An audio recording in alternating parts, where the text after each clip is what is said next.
Welcome to another edition of Todd's Video Games and More. Today we are going way back in time and featuring Night Driver. This game came out in 1976 when I was 4 years old, and it's, believe it or not, the first arcade game I ever played. While it might look a little rudimentary by today's standards, back in the mid-1970s this was amazing. You had a first-person driving perspective. You had this simulated blacklight headlamp with glowing control panel. You had a gear shifter. It was really like driving. And when I was 4 years old, that was amazing to me. We found this game in a barn in Michigan. Brought it back home in the dead of night. It was covered in rust. It had huge sections worn away and eaten away at the base on each side. It had a monitor that didn't work. It had a control panel that was completely worn down. It had a circuit board that didn't work. This was one of the most intense arcade restorations I've ever done. I got well outside my comfort zone on this one, and I think as you follow along, you'll see why. In the end, we have a beautiful example of an early arcade classic. I'm excited to show you how this project went, so let's get to it.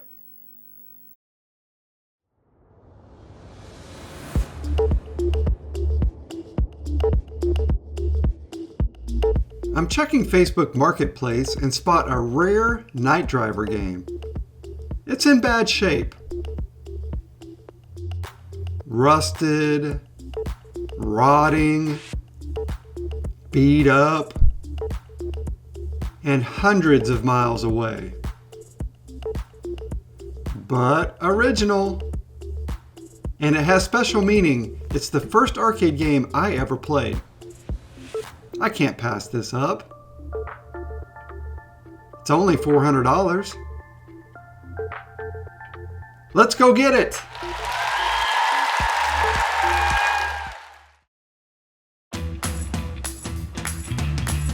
We got our snack packs ready for the trip. Hopefully it'll be a good one.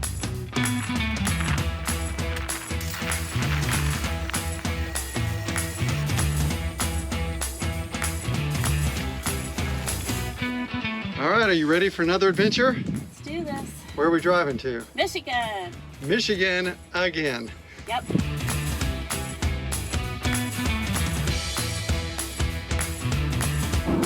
It's Burger King time. Yay! We're gonna start this adventure the right way with an Impossible Whopper. Here we are in Flatty, Indiana. Flatty, Fred, Indiana. Michigan!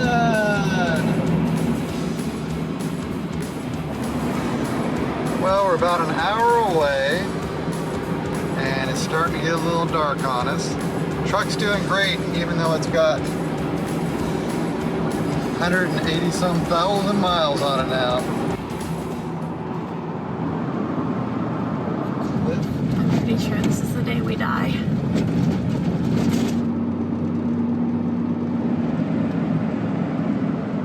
So what time would you guess that it is to be this dark outside?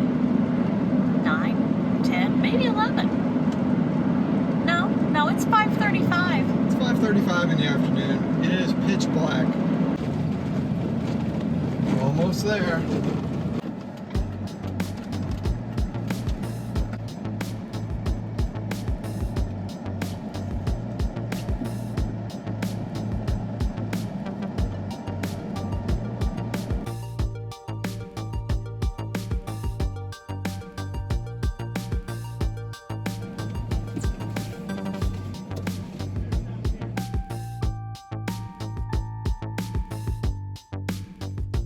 Yeah,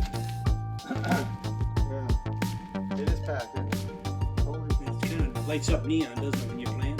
Yeah, it's supposed to have a black light in there. I Yeah, think. Yeah, right. Very many of these anymore, huh? No. They might have done that for the on-off switch. Yeah. Sorry. Yeah, that was over on the other side. That's closer to the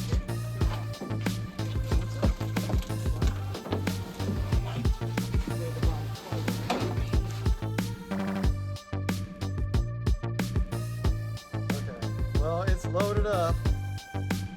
We're making Nice meeting both of you. Well, you too. Thank you so Very much. cool. Have a lot of fun, and if you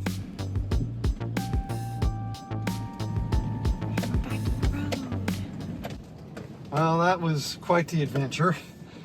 Can't see a dang thing. Way back in the back there. And apparently I have a headlight out, which is making this even worse. So we had to go back. We had to go back because I forgot the back door, but we got the back door now. So now we're trying again to go home. It's 6:30, and that'll put us home about midnight probably. Well, about 12:30 in the morning. It says here we're gonna get home around 12:40 in the morning. So we've got most of a tank of gas, no pack of cigarettes, not wearing sunglasses, and it's night.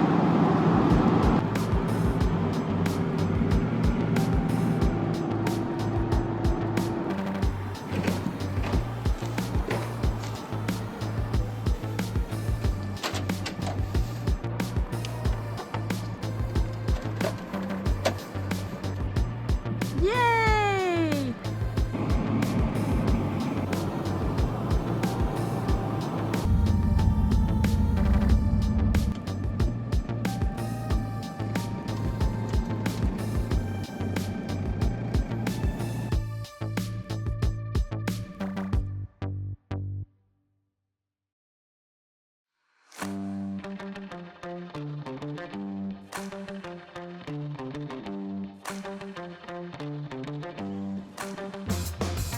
It's time to take it out.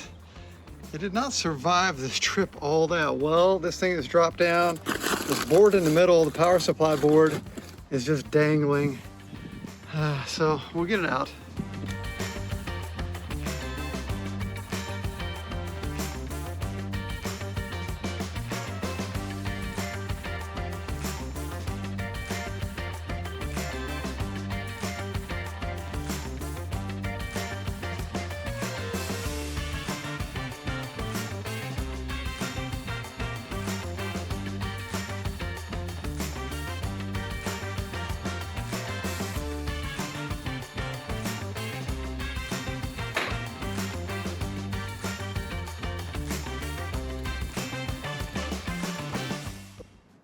It's unloaded, it's in the garage.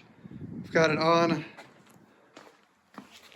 wheels down here temporarily so I can roll it around. And now that it's lighter in here, I can see that that goes all the way through. That's a hole. So that's pretty crazy. And the art, you know, it's still there. And inside,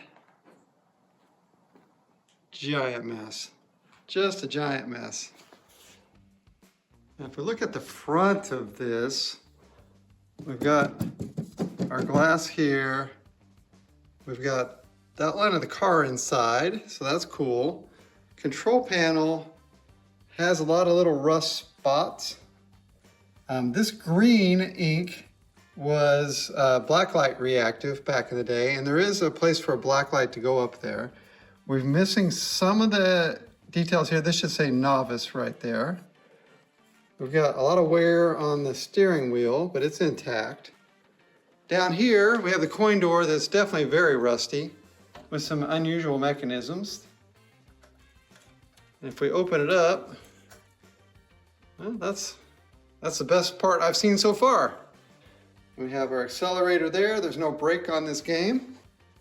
And as we look inside, we can see the monitor up here, and already there's some bad signs. It looks like this is really cracked.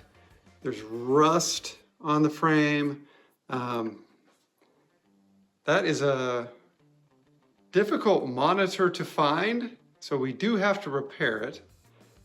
On the inside, we do have rust here. We have our circuit board in through here.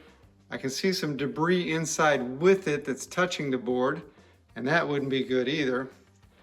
In the middle, we have this shelf, and it was upright when I picked it up, like this, with a couple screws holding it in place.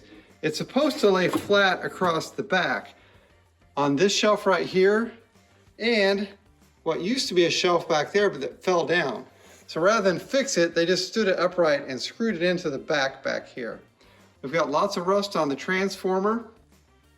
Looking in from this side though, we can see our speakers. We can see the area for the steering wheel and the shifter.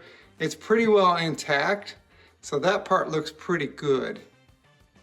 It looks like this game spent some time in the state of Texas. See, this sticker is all the way to 1989, which is very unusual. Now, this sticker up here on the marquee, that's very common for a game that's been put in an arcade auction. So at one point in time, there was an amusement auction sticker here with a big number on it, and somebody scraped up some of it but left some of it. So this has been auctioned off in its lifetime. Look at all the debris down there, all the particle board shavings, insulation, some back there, and that's even with a bunch of it blowing out as we were driving down the road. So I think some little critters were in here living their best lives at one time. Look at this random screw sticking out the side. Just enough to catch you when you walk by, trash your shirt.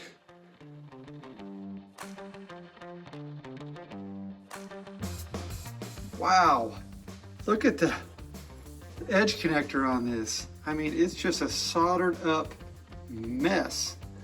And that has a burn mark in it from the power going in. That has been really hacked together.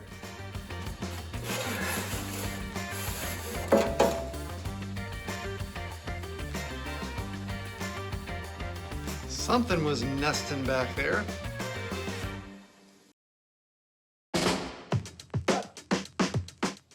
It is finally time. We have Space Duel and Super Monaco GP done and completed, and now we can concentrate on Night Driver. Woohoo! So I've got a couple tables out here. I'm going to start disassembling this thing and seeing what we got inside. Now, I want to take this coin door off, and I've taken this harness off of here and unplugged this, but you can see where somebody just taped across wires and left all this just cut and dangling. So I'm gonna have to undo all these just to get this door off of here.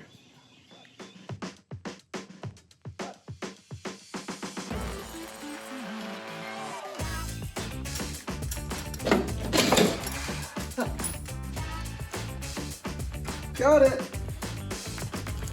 Always be sure to bag and label your parts, or else you'll not remember where they go later.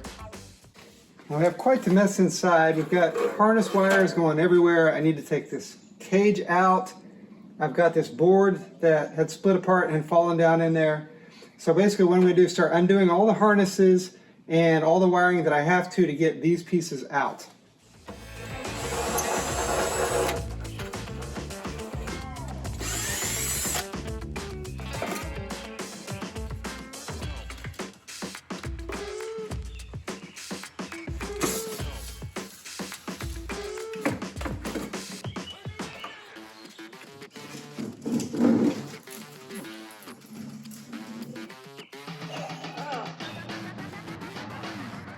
I got those acorns in here.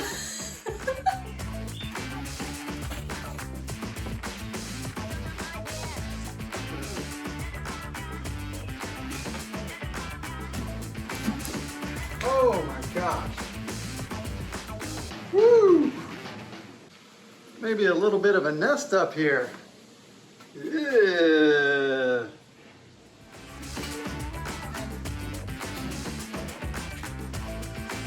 All right, well that is most of the inside of this cabinet. So now I can really clean this thing out and start doing repairs.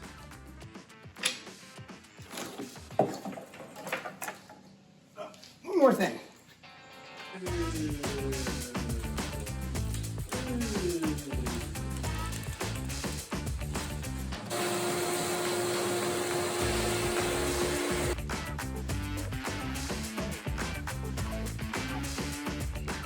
I found a quarter.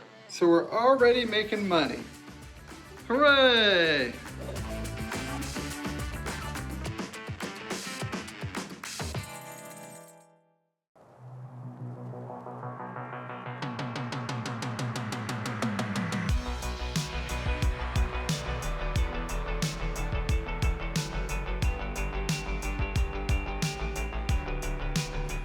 I hope you can survive another journey.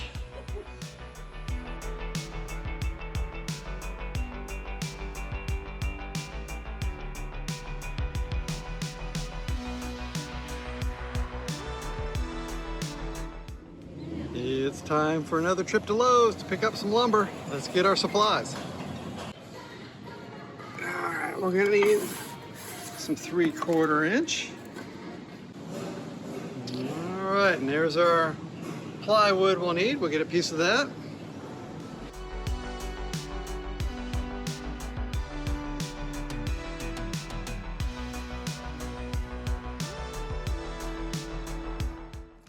Okay, so I've got a clamp back here to guide my saw so that I can cut nice and square across here.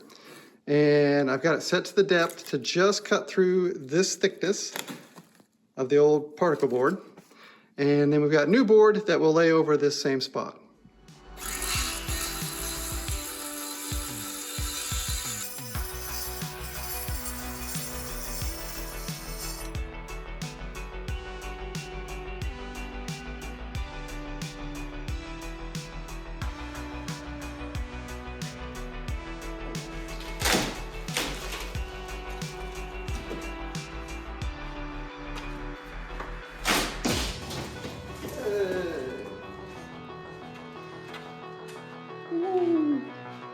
What, let me see that. Yeah. Yay, it's off. Well, most of it anyway.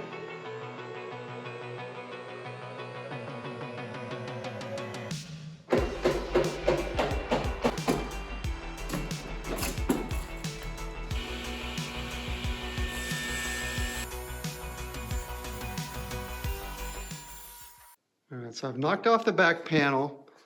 We can go pretty even here because this board can move up and down just a little bit and we can match it up.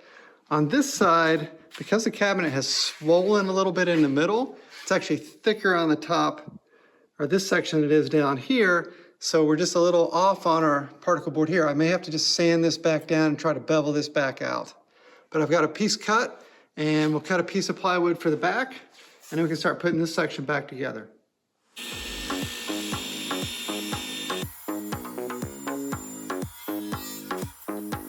All right, now we have a match for our plywood. All right, so now we have our plywood in, holding its spot pretty well. We have our board go across the top here. This is how it looks from behind. We can start putting some of this together.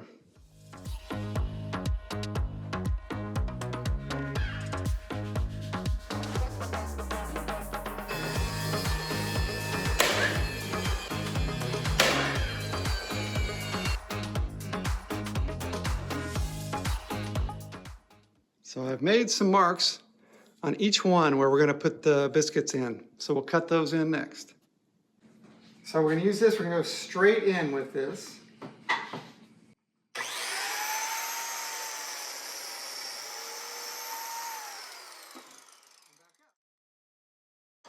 And that's going to leave us a little groove.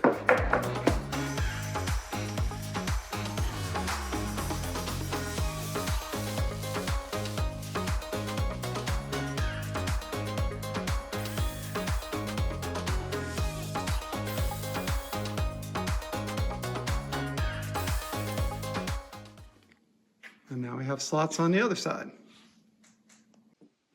So these are going to go in just like this into each groove, all the way across, after we add some glue.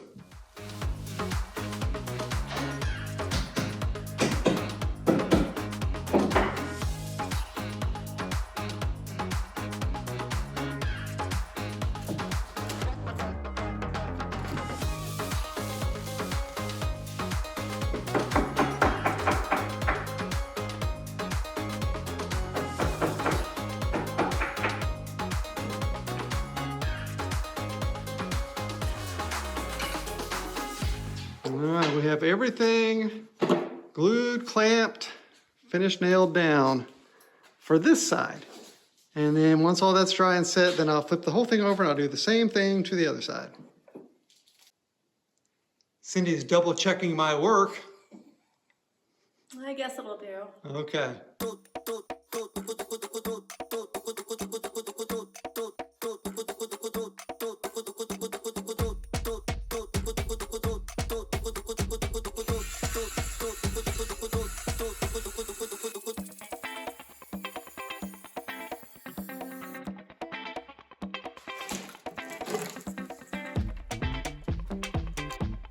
All right, now we have a clean cut on our other side, and we'll cut a piece of particle board to span that. And just like I did for the other side, I have these biscuits, the glue. I've got the joints cut out already for it.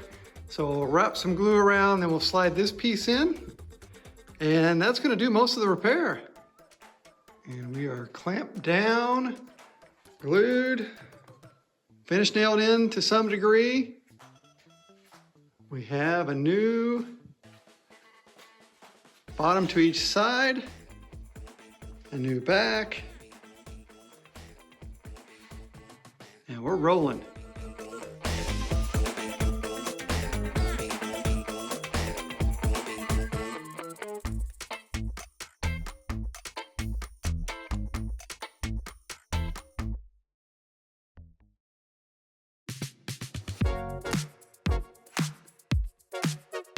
I was 4 years old in 1976. My parents often shopped at the College Mall in Bloomington. A gift shop put a night driver cabinet right in the middle of the store. I had never seen a video game before, not even a console. So that makes Night Driver my first video game experience.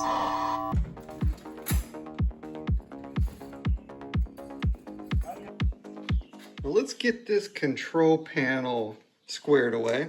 What I'm going to do today is take off the steering wheel and all the other parts off of here and disassemble them from the back, and then we can start working on this rust, because I don't want this rust to continue any longer than it has to.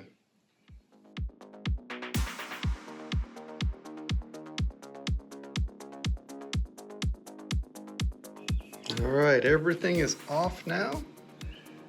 Kind of see the extent of the rust underneath.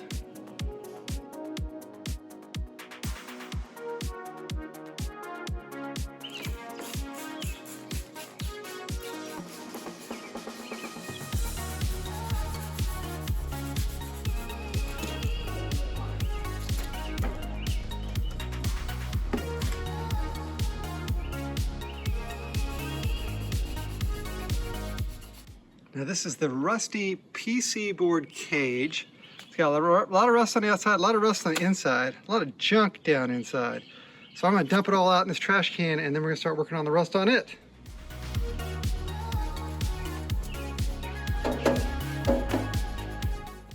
I'm gonna go ahead and take apart this coin door.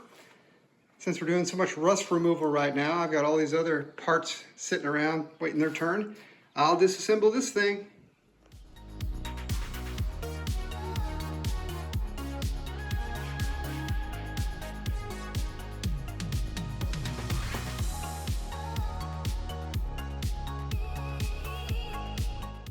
It's weird, this control panel has a lot of just welded pieces of metal together. Some of it you just can't take apart. I can't even take this door off the frame. So we'll have to deal with it as one big unit. Now I have the majority of the rust off of this control panel. And obviously it took away a lot of the screen printing that was already on there. And I knew that was gonna happen because anywhere you see rust, there's rust under paint too. And so once you get the rust off, you're gonna lose a bunch of your paint. Overall, we can see kind of where things are supposed to be. Some of the emblems look pretty good. This green fluorescent paint is pretty cool. Looks pretty good in areas. The gauges look pretty good. Got to really figure out what I want to do with this, because I do want to get the rest of the rust off. They do not make reproduction control panel overlays for this. They do not make stencils to repaint it. So I may have to sand it all the way down, and I may have to redo it myself. or I may have to sand it very carefully and try to just fill back the print where we want it to be. I'll think about that one.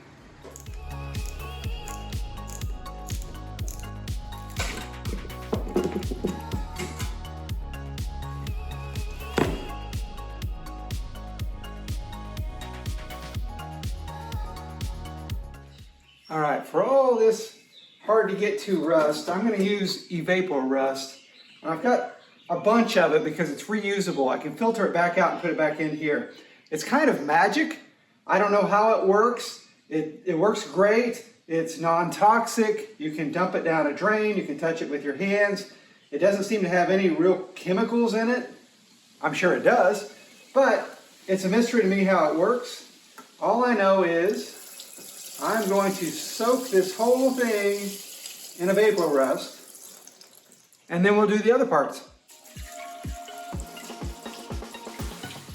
All right, so let's see how this is going.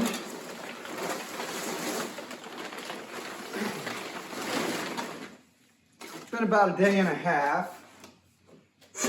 This one can't reach it anyway. Oh, that's looking much better. Much, much better. Now we still have the sides to do, so I'm going to turn it sideways, but it's really getting down in there like it should. And then this coin door,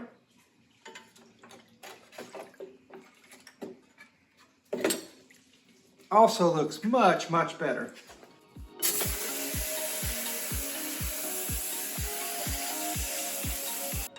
Here's where we are after all the rust removal on this. It's not looking too bad. I still have to sand it down. I am going to dry it out here. It will easily flash rust back. I need to time it so I can sand it the rest of the way down and paint it the same day. That was going to be today, but now it's raining.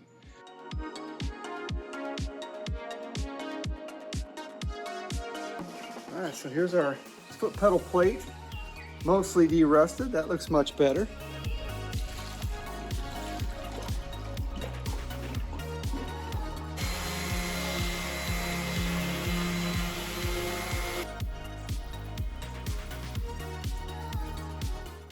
So this is the part that goes under the gas pedal. It has a metal plate that goes over the top. It was just covered in rust and debris. So I've got it all sanded back down. I have painted a little bit of some thin black satin oil-based paint, and we'll let that dry.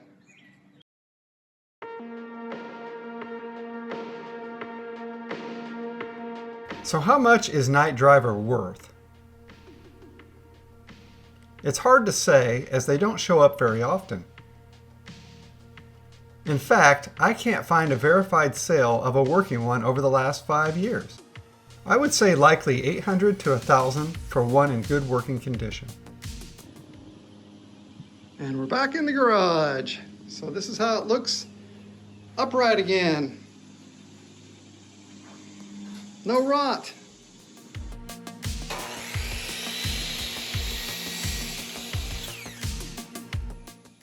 So now I've got my pieces cut to make a little shelf on the inside to hold the power supply and all that. And the two to go up on the inside corners to be braces for the back door and also to help stabilize the cabinet.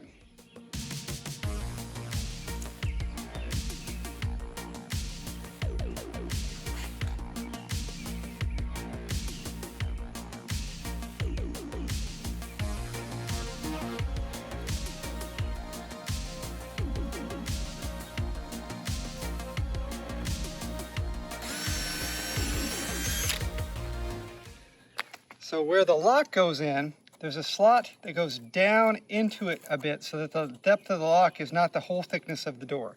So I'm going to take a bit and route that out. And then I've got to drill another hole for the lock itself. So we have two different sizes. So if I go over here, we have this 1 3/4 inch Forstner bit is what they technically call that. And that'll dig down and make our bigger hole. We'll just go down a little ways. And then we'll use one of these spade bits, drill bits, to cut out the longer hole that goes all the way through for the lock itself.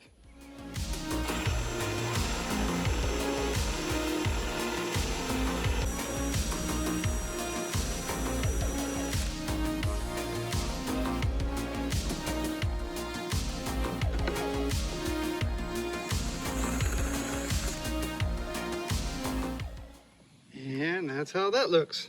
Which looks good to me.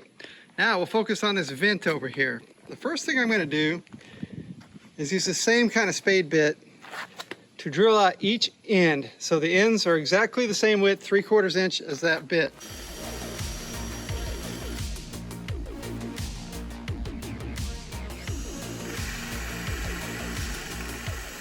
So now I've got my clamp on here, aimed just right to go from one point to the other, hopefully.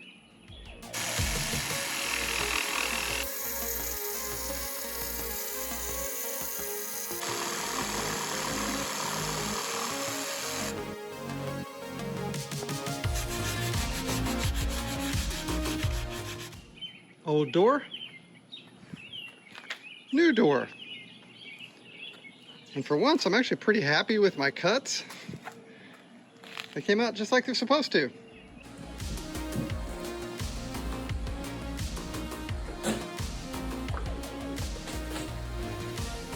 Not only are we close, I think we're right on the money. Wonderful.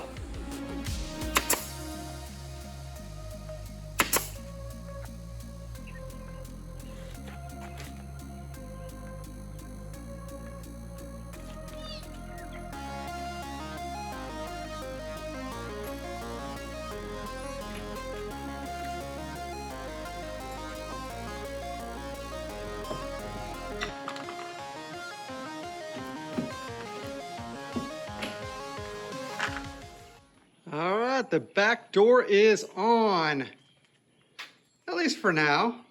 I've got a clamp down there because I haven't put in the corner braces or anything like that for the repair on the bottom. I'm still making sure that when I get the door in place, we are squared up as much as we can be. So that's gonna take a little finagling because the boards are just slightly different thicknesses.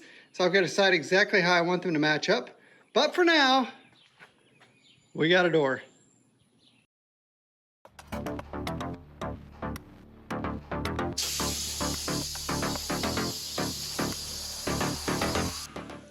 All right, before we do anything else on this monitor, I'm going to discharge the monitor. And there's a lot of ways of doing it, but it all involves getting under this anode cup, touching the little hollow part in the tube to something metal. So you can have an alligator clip coming off of this to some other metal piece, but this is so close to the metal frame here, I'm just gonna run this under the cap until I hit the solid part under, which I can feel. I'm gonna lift it up, I'm gonna touch it against this. So even a monitor that's been turned off for a long time can still hold a charge in this tube. So it's always important to discharge it. Peel this back. There's a couple clips down in here. I'm gonna squeeze, and out it goes. And now we're disconnected from the tube. Now this is a black and white monitor, but most monitors are similar in how they're set up. There is this anode that comes to here that comes off of what we call the flyback or the high power unit, the high voltage unit. We have the tube, we have the neck, which is this glass part right here. We have the yoke, which has all the little copper windings in it. We have the chassis, which is basically the electronics part of it. And then sometimes we'll have a transformer or other transformer parts on the monitor frame itself. So I'm going to start disassembling things. We're going to take this off the end first. We're going to wiggle it gently back and forth until it pops free. And then the next part we're going to do is take this off the frame. Disconnect that. And that.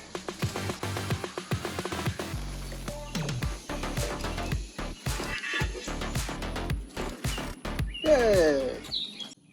Now this monitor is going to be a little bit of a pain in the butt because I want to take that transformer off so I can clean up under it. And on the underneath side, there's all kinds of soldered wires and things like that that I'm going to have to desolder if I want to take this thing out. Well, that's what I'm going to do, so I'm going to get to work.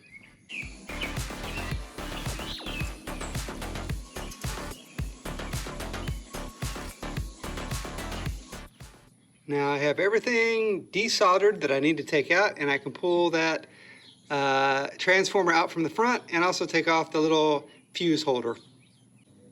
And there we go. I can't take off that fuse holder because it's riveted on instead of screwed on like most of them. But we'll just work around it. So now we have the frame off. We've got the tube sitting over here. We'll put it somewhere safe. And we've got the transformer we can clean up. Doing good.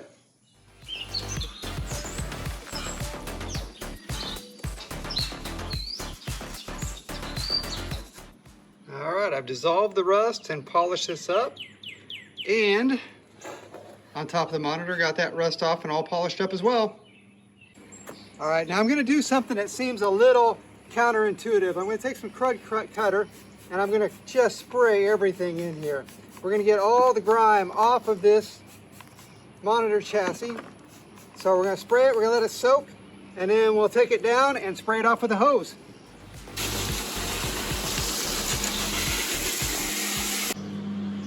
Now, look what a difference that made. Just the spray. That's crazy.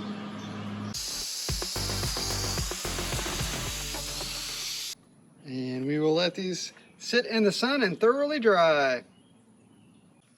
Hey Opus, what do you think of the project? I think it's going pretty well. All right, well go catch a squirrel or something.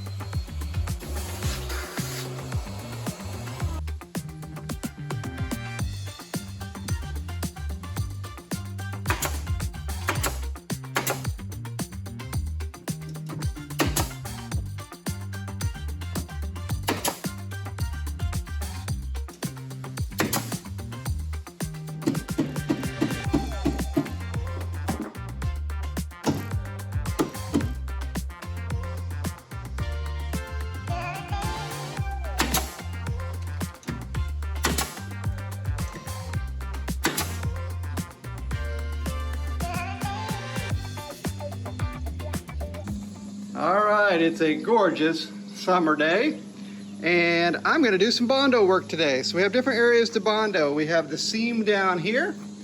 We have the back right here near the top. We have little edges where we've chipped out along the side.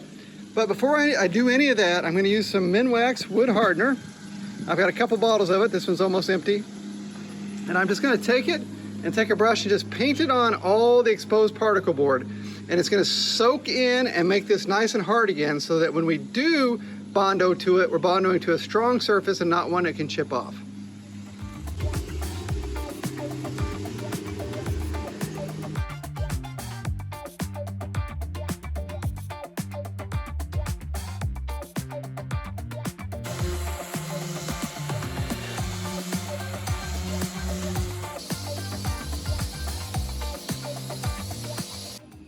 All right, we're all sanded down now, nice and smooth. And that actually exposed kind of some of the staining of just how high up the water got soaking up through here. This is pretty solid. It's just discolored for now, so I think we're good with that. So now what I'm gonna do is add some Bondo. Now I've got a couple different kinds. This tube is technically what we call icing or finishing putty. It's like Bondo, but it's thinner. And the good thing about that is it can get into these crevices and cracks really well and make a nice smooth surface across there. Then I've got the heavier duty Bondo, which used to be called Bondo Professional. Now it's called Bondo Fast Dry. That's a thicker, heavier putty. And that's what I'm going to use in some of these areas here on the back. All right, so this icing is pretty straightforward. What I'm going to do is just squirt out a line of it on here. Make sure we get plenty. Okay, just like that. And then we're going to take some of the hardener for it. In this case, it's red. And one thing I forget to do sometimes, you need this back and forth a little bit so that you can mix the solid part with the liquid a little more, not get all liquid. And I'm gonna put a line across here, just like that. If you use too much, it'll harden up fast. If you don't use enough, it'll harden very slowly or may not even harden at all.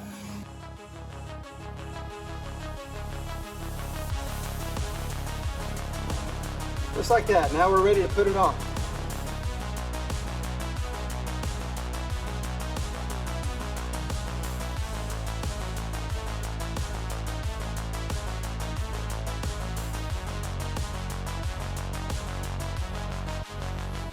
And then, just like that, it's hard. I mean, I was just in the middle of doing this and it all set up. So that may have been a little bit too much hardener.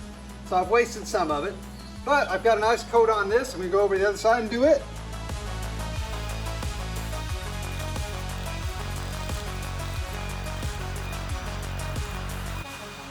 Now for the bigger Bondo part, I've got a board here with some tape over it. Just some packing tape so the Bondo doesn't stick. Hey Cindy! And I put this here so I can have a nice flat edge on the bottom of this. And I basically took a nail gun and put 3 little brads up in here to hold it in place while I work, and then I can pop it back off when I'm done. So I'm gonna mix up the other Bondo.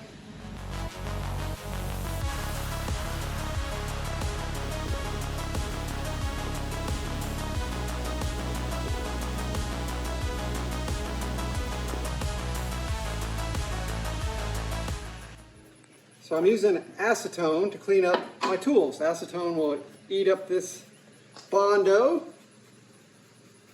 You don't want to let it harden on there because then it's really hard to get off.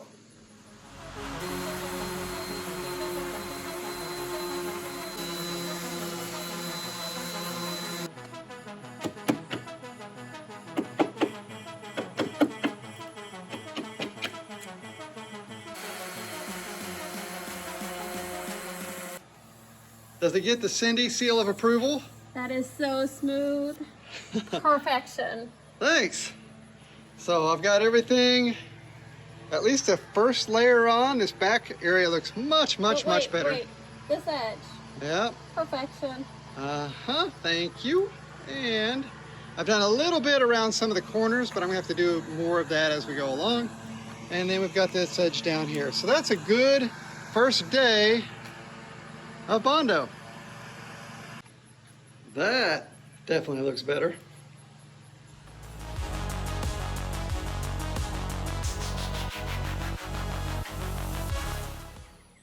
Okay, now I know this looks like a mess, and it is a mess. But the key here is you can't play with this a whole lot while you're putting it on. You just basically have to get a layer on there best you can. Not try to manipulate it too much. Let it harden, let it soak into the edges there and the particle board. And then afterwards, go back and sand it back to shape.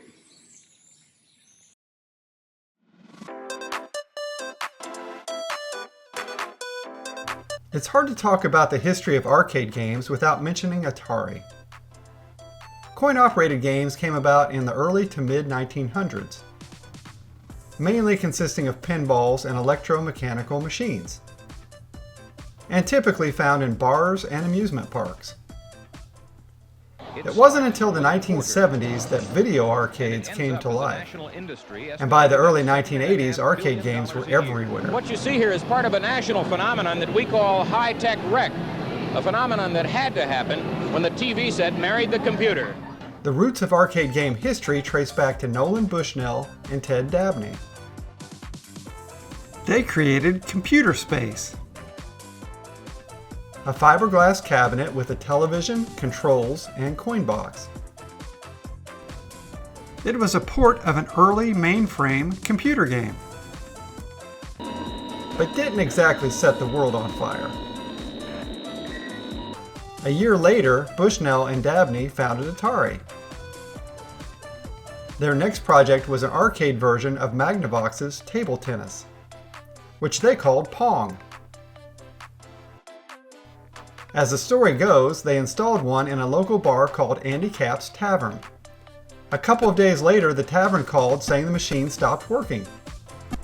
The game had failed because quarters were overflowing the coin box. With that success, the arcade game race was on. All right, let's get to this coin door. So most of the rust is off from using the Evapor Rust and some spray, but it definitely has to be sanded down. It's got lots of little ins and outs and grooves. So I'm gonna get out some sandpaper and get this thing cleaned up so we can paint it.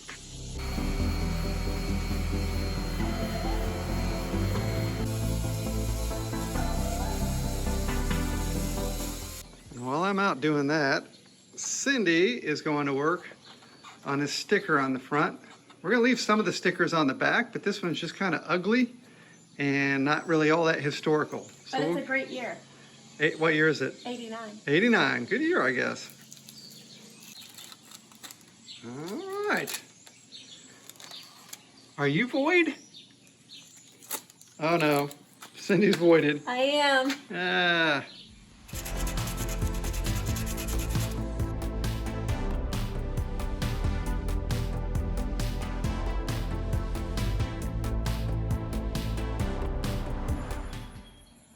Okay, so I've sanded off all the rust and most of the paint, and the metal is pitted.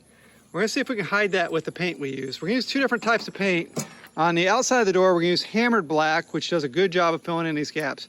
The inside was more of a smooth satin black, so that's what we're gonna paint the inside. So we'll get that going next.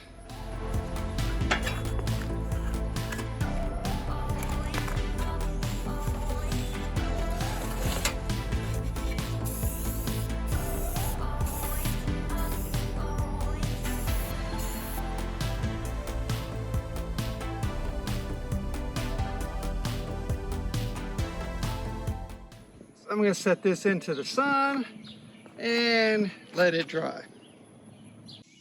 And that looks much better. Thanks. You're welcome. In the meantime, we have this other panel that holds the marquee, and it's pretty ratty, so I'm going to go ahead and polish it and we'll get it painted as well.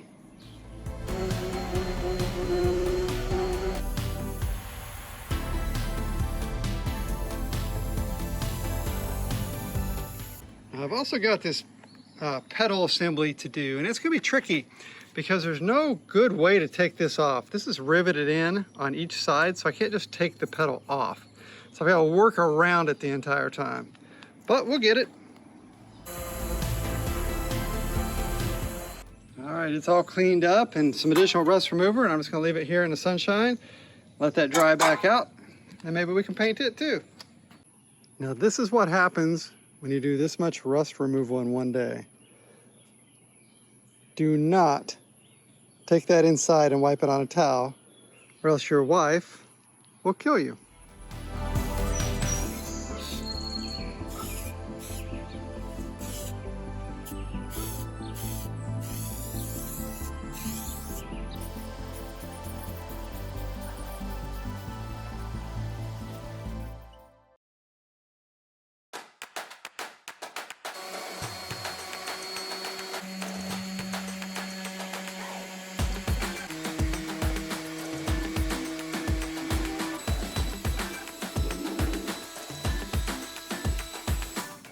After all that, you can see now we have much sharper lines going all the way around. I got a few little spots that chip back out, but for the most part, it's stuck. So our little edge bondoing ordeal is almost over.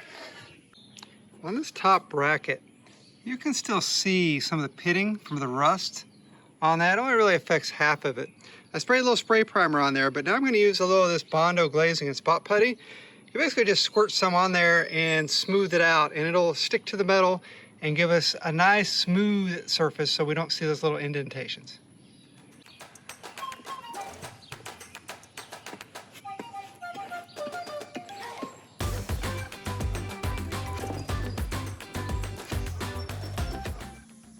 And you can see where I've got these filled in with that little layer of Bondo glazing putty to fill in all the little chips and dents. So I'm going to sand these lightly, and then we can be ready to paint them as well. So now what we have is we just have the pink stuff, the Bondo, in the creases and grooves, giving us a smoother surface to paint to.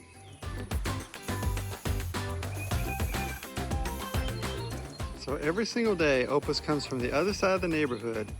He hangs out at this house all day long. He goes in, he lays on their bed and sleeps.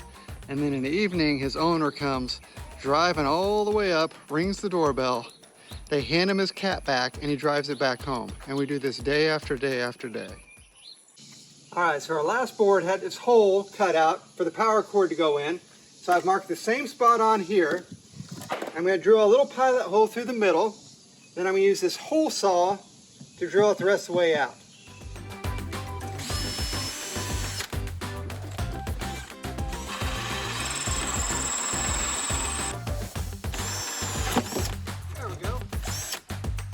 Done one more pass with the polyester bonding material, kind of the squeeze tube Bondo, to fill in all these nail holes. Those nail holes are not factory, I found out. Somebody just nailed it all back together at some point in time.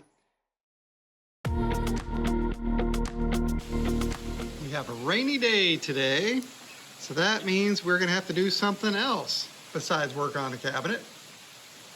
And I think that means it's a great day to do a cap kit on the monitor chassis. So what we have here is we have a set of caps, little capacitors. They're the cylindrical shaped objects that you can see here and there on this board. This comes from Arcade Parts and Repair, which is a very reputable source. There's not very many. So if you see me do this before, sometimes there's 40 or even more in this bag. Just a handful to replace. But we do have a couple new things to deal with. So we have this kind of an oil can cap. It's got a bunch of little capacitors inside it. And I've ordered a replacement that has them all ready like this so that we can just put this down and not try to put them back in that can. And the other problem we have on this one is it has this little piece here, and this is probably the horizontal width coil. It's common for these to be broken, but before I do anything, I'm gonna put some hot glue on there. It had some before to help support, but I want to get this in a better shape so I don't completely break it off playing with this chassis. So we'll get a few things out and we'll get started.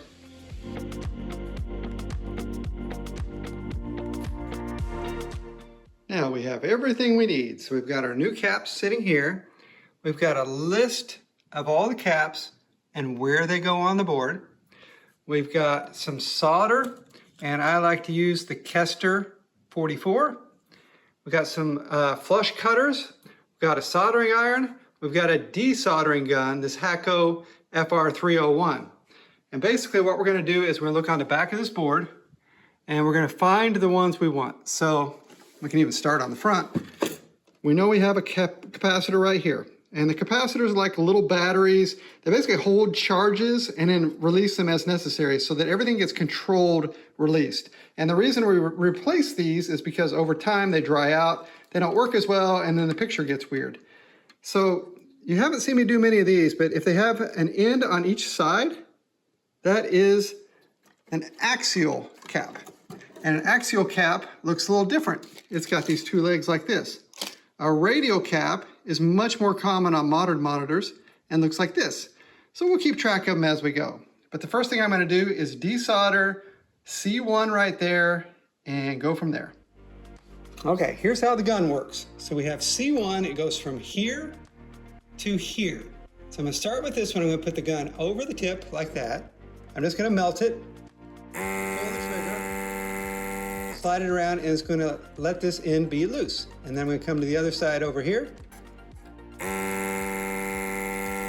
that out, and then I can take the whole cap out, just like that. So now we look on our list. C1 is a 47 microfarad at 50 volt. This is the one I just pulled, just like that. And here's our replacement one. So you can see where it says 47 at 50 volts. Now look at the difference in size. That's just how much more efficient capacitors are these days than in the old days. Now one other thing you can notice on these is that they do have a polarity. There is a plus and a minus. So the plus is over here, the minus is over here. Same thing with this one, it's just showing which end the minus goes towards, this direction over here. Okay, it turns out that the minus goes this direction. So we've got our location on the board here, C1. We're gonna bend these legs down a little bit, and then we're gonna slide it through the circuit board, through the old holes, kind of like that. And I'm gonna make it nice and neat. I'm gonna center the cap here, and I'm gonna bend each leg in underneath. Just like that. So when I turn it over, I have these two legs right here. And then we're gonna solder them on. Okay, so now I've got my solder in one hand, got my soldering iron in the other hand. So I'm gonna hold the soldering iron on the pad and the wire at the same time. I'm gonna push some solder into it, and then I'm gonna release. And then we have a nice solder joint. I'll do the same thing over here.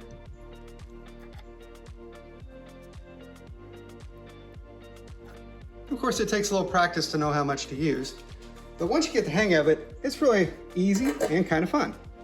So now I'm going to take my flush cutters and I'll just snip the end off of this one and the end off of that one. And just like that, C1 is done. So I'll come over to my list, mark it off, and we'll move on.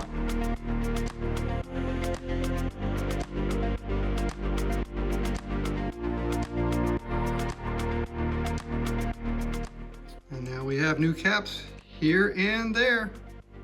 I thought those were caps back there. I'm not sure what they are, but they were not in the cap kit.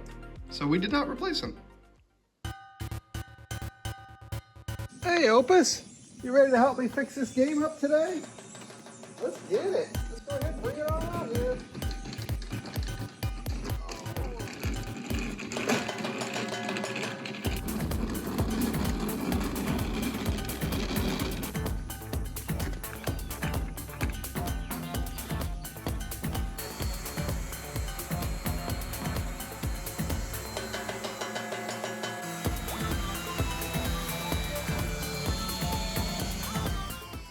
All right, now we're ready to add our T-molding groove back in.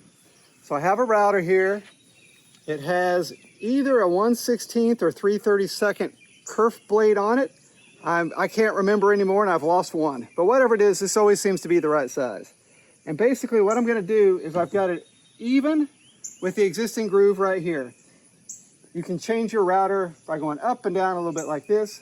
But what we want is the blade to spin into where we're cutting the groove. So we want it to be going this direction. So if I run it real quick, we can see it's going this way. And it's going to eat into this as we go all the way around. So basically we're going right to left. Now on this front one, or this back door one really, as we go across, we're just going to stop at the end because I think the T-molding was cut flush. On the other one, we've got to come around a little bit. So we'll do both just like this.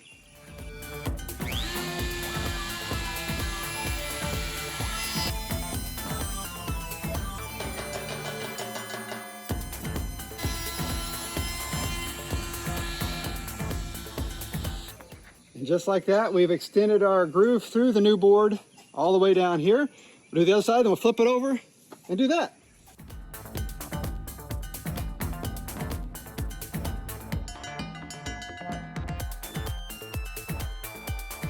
All right, let's do a little priming. So I've got my cabinet and door 6-inch foam roller, which makes a nice smooth surface. Got a little pan there, a little touch-up brush just in case I need to get into a crevice or a nook or cranny. And we've got the bottom of this to do, the back of this to do. All of that is gonna get primed today.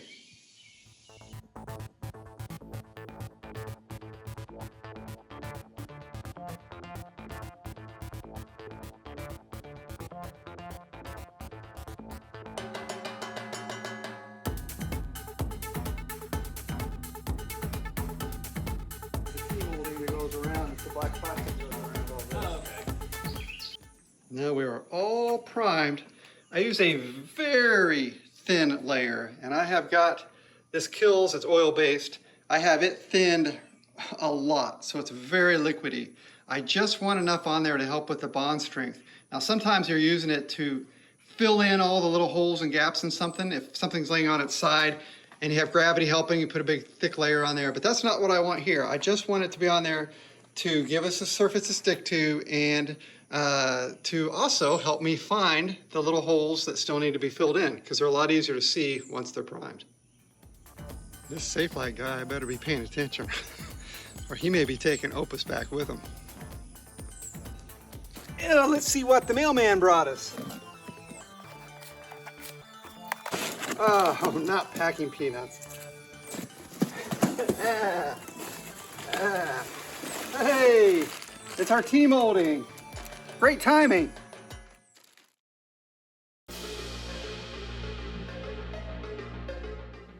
Now we also have this beast to put on.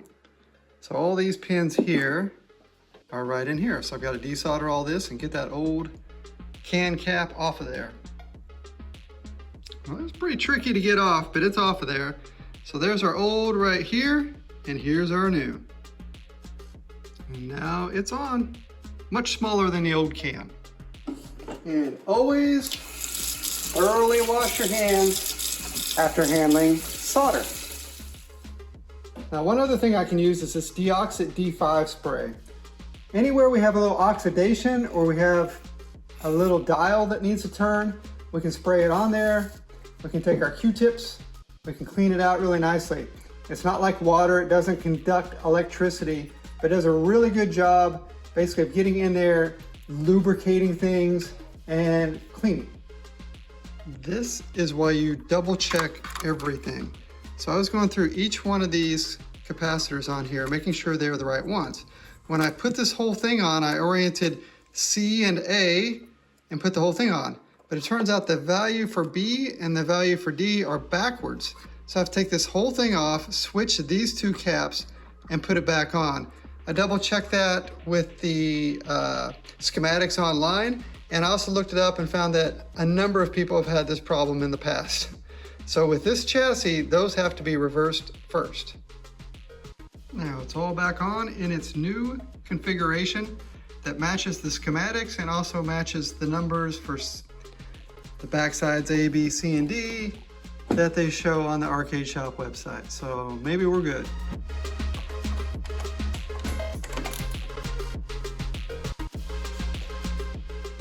Now I've got all that soldered back on from the transformer above.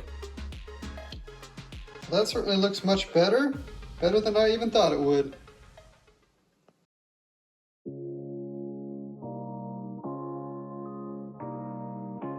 Through the early 1970s, a number of companies entered the arcade business. Midway's 1974 game Gunfight was the first to use a microprocessor, enabling games to be programmed rather than on a series of logic chips. Atari released multiple games over their early years, including Gotcha, Grand Track 10, the first racing game, Tank, and in 1976, Night Driver.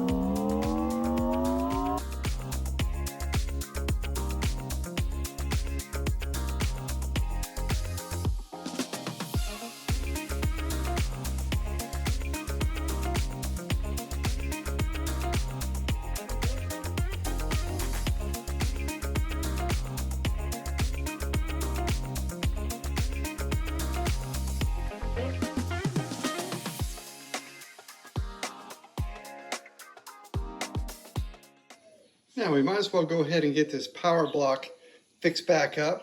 It's got what they call the Atari Big Blue capacitor down there, and I have a replacement one. I don't know that that one's bad, but it's 40 years old, so I'm going to guess a new one would be a good idea. Otherwise, we'll clean up this transformer. There's some fuses to clean up, and this board's a little tricky because there's stuff on the bottom of the board as well that we don't want to damage. So I've left it in this pan for right now to work on without crushing anything.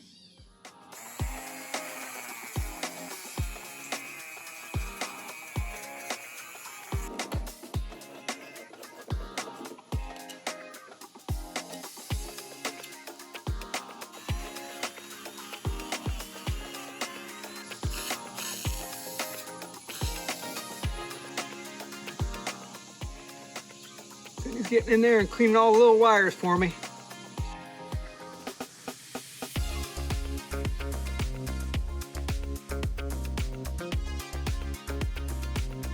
A little Novus polish. That looks pretty good. Okay, I've got this all put back together. I'm going to kick it on and I'm going to check some voltages. So first we're going to check a 25 volt coming from this transformer. So to check AC voltage, you put one probe in one of the wires and the other probe in the other wire. So this is not grounded. It's basically checking between the two wires. That's for AC only. For DC, we hook the black to a ground. So I'm going to pull the interlock switch and we get 29 volts. So I think that's probably right in the acceptable range for the 25 volt AC. So I'm going to turn it off and we'll check the gray ones. And that says 7 volts. Not exactly what I was looking for. Not sure if that's right or not. Okay, it turns out that's correct. This is supposed to be 6.3 volts AC to run to things like the coin control and the lamps and things like that, coin lamp. So that is correct as well.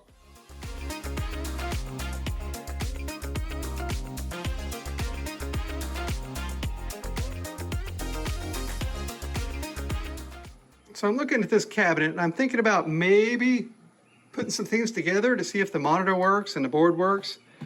And I was looking at the edge connector, and I know we were gonna have to do some things to make it better. I didn't realize it was completely broken and burned up. That's gonna be a real hassle. So I'm gonna get another one. I've gotta get all these pins out of here, maybe put in some new pins, rebuild this thing. Also, we have this connector with all these broken and torn up wires. So I guess it's time to start figuring out these connectors.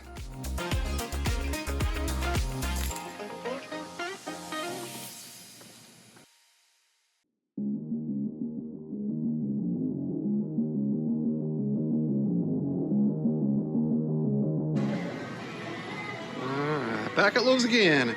So we're gonna pick up some casters today, and I use the 2-inch rubber heavy-duty swivel casters. Almost, that's not 2-inch, that's a huge one. These are 2-inch right here. And I use these for the bottom of my games. They hold 125 pounds a piece. So we're gonna grab 4 of them. We will need a bulb. So we'll get this LED bulb. Finally, it's painting day. So I've got some satin black Rust-Oleum oil-based enamel. I've got some paint thinner because I like to thin my paint down. That way it goes on a little thinner, it's harder to see the brush lines. And I've got my roller right there. I've got some foam cabinet rollers I'm going to use with that like I did before. Here they are. 6-inch doors and cabinets. Let's see what happens.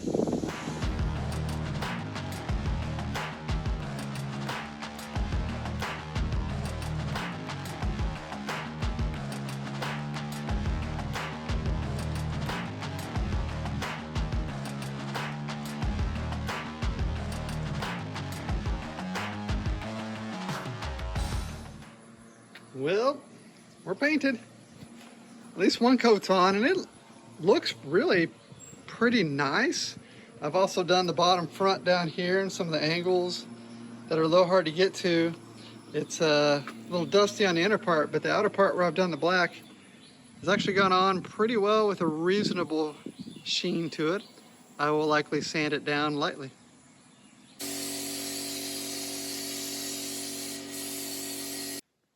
Now I'm doing a little bit of wet sanding. So I've got a little pail of water, I've got my sanding block, and I've got various grits of wet sanding paper. And I'm starting at 1,000. And I'm just going back and forth, and I know it looks like I'm ruining the paint, but in reality, that's just dust that's going in there. And we are making this really, really smooth. But as we do that, kind of uncovering some high spots and low spots and things like that. So I'm just gonna go around, we're gonna do it because we're gonna need another coat of paint, and we want it to go on a nice smooth surface.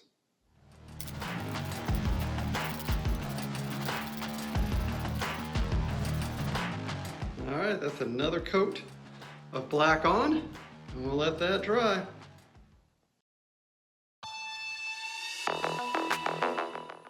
Okay, it's time for one of my famous monitor tests.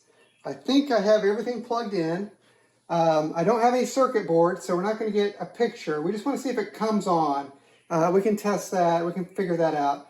And I've got the harness hooked up from here. I've got it grounded to the ground, the chassis. I think we're good to go. So in 3, 2, 1. Okay, I hear it. I'm not really hearing any high-pitched whine.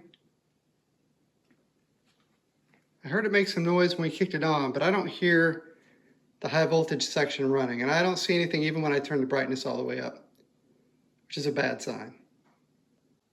First thing we'll check, is the monitor actually getting voltage? And it is getting the household voltage in its inputs. So this is doing its part, getting that to there. So the top fuse blew immediately.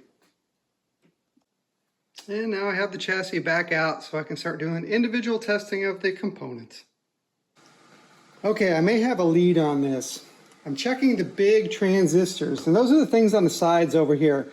And they do go bad, and when they do, they cause a lot of trouble. So we have this horizontal output transistor, which is called the hot. Now, you can set your multimeter to diode mode, and when we're going between the legs, actually the base of this one is over here, and the emitter is over here. And we do this, there should be some resistance between the two, and there's not. And going the other way, there should be resistance between the two. And this should be about 0.5 maybe. And when we go this way, it should be really high or unreadable. So it's shorted. So that means this part is blown.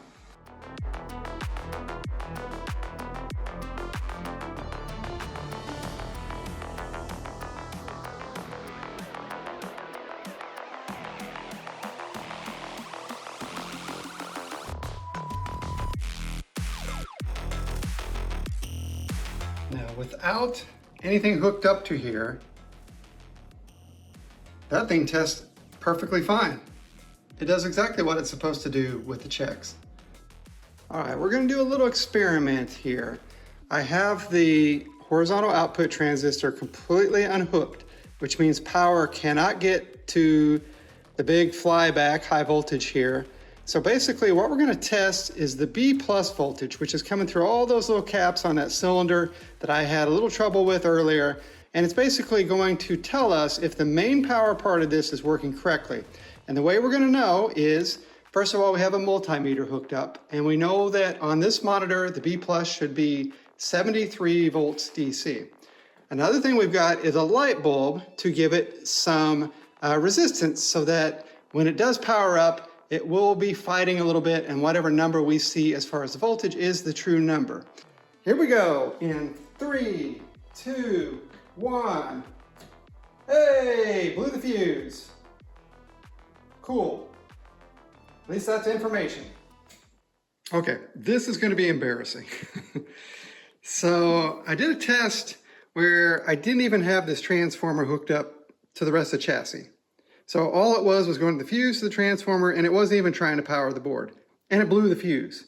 So there's only the transformer, and they are hardly ever bad. So I went to the underneath side where I had taken off this switch, and this switch goes from 220 to 110 volts. And I was looking at my pictures, and I had to look several times, but I realized that this wire right here, which I've got hooked to one of the top lugs, actually is supposed to be hooked to one of the bottom lugs. So the power coming in and out of here is not the right power. It's probably giving it 220 volts instead of 110. So I'm gonna move this wire down to the other side and see if that's the source of our problem. So now I've got it hooked back up. We got our light bulb test back in place. We'll turn it back on in 3, 2, 1. Yay! Look at that. So light bulb's gonna be a little dim because it should be 73 volts. If we look, it's 75.8. So we are very close. And there's a little adjustment I can make to that, so I'll adjust that, and then we'll start putting this back together and see what happens. So 3, 2, 1. Okay, now that's good. High-pitched squeal going, nothing popped, transformer still going. We should in a little bit be able to feel a little screen static, and I'll see if I can turn it up and actually see something here.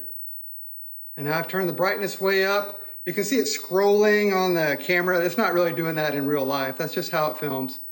So this monitor is up and running now off a simple mistake. So here's a little trick. We are hooked up to this DVD player down here, which is putting out a composite signal, which I'm running in. I've spliced it in back here. It is just a black and white television, and it does take composite image. So there's our Wreck-It Ralph. At least we know that we can get some kind of picture on here.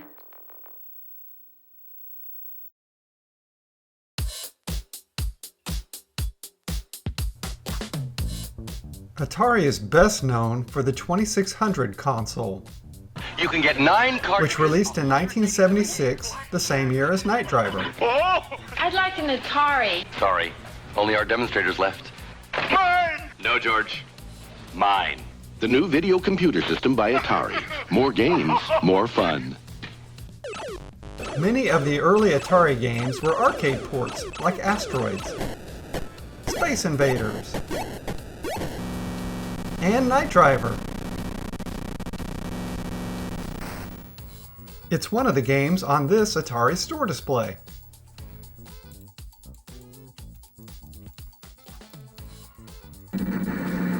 It's a reasonable game experience. But we want the real thing. Another round of cleaning, sanding, and rust removal on the cage. It's looking pretty darn good. And I've got the top fluorescent light out now. We can always buy another one if we need to, but I thought I would spray this one down and see if it cleaned up.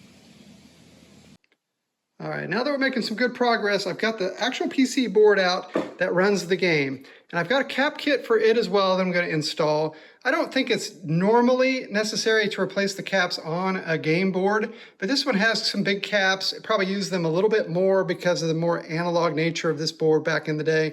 So I'm going to replace those. A bigger problem is along where the edge connector connects to this. All these have been added to with some extra solder over time to make them thicker so that the pins on the connector would touch them a little better. We're going to fix the pins on the connector.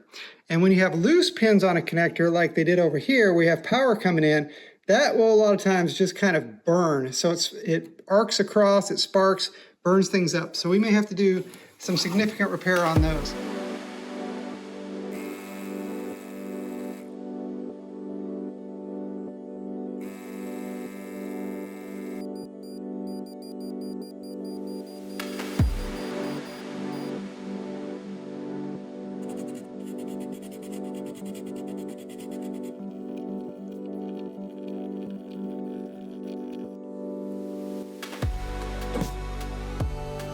Trying to get the plexiglass clean using some Novus polish. There are some little divots in it, so we'll see how it looks once it's all cleaned up. Now we're all set. All new caps all across, and I've burnished those edges, so we have a few spots to repair, but the rest of it actually looks pretty good. Okay, you may be thinking there's no way that's the same fluorescent fixture as before, but it is. So I was as shocked as maybe you are getting all that rust off of there and getting it repainted and put back together. So I think it may actually work. That's better.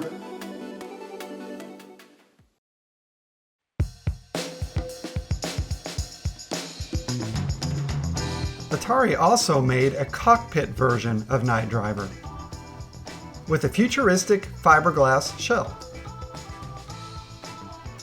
I tried to buy one back in 2023. In the same auction, I bought Tron. That's the wrong entry. It wasn't working though, and went for $550. Maybe I'll pick one up in the future. So I've got this side polished up pretty well. I used 2000 grit, then 3000 grit on that second coat. And it's blending in pretty nicely. You can see it a little bit here on the bottom where the old board junctions with the new. And the old paint is actually worse than the new paint. But I'm gonna put a layer of wax over all that when we get done. But in general, that looks pretty spot on. I'm going to use my color muse to see if I can match these colors with any existing paints in case we want to go ahead and touch it up. So it's pretty easy to use. I have to use my phone to use it though, but basically you calibrate it by turning it on with the cap on. You take the cap off, you set it on here, you hit a button on the phone, it will tell you what the closest match is. So we give it a shot.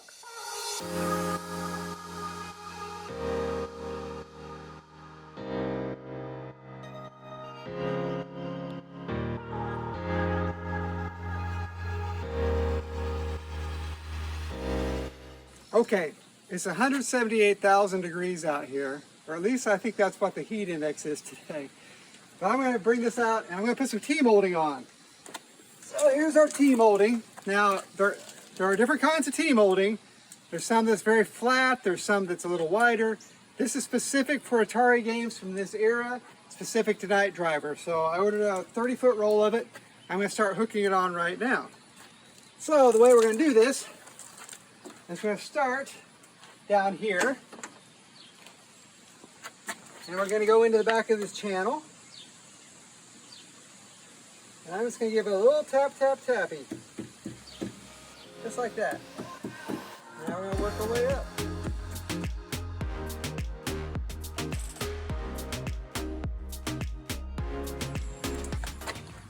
Okay, whenever I make a turn, I'm going to make a little V cutout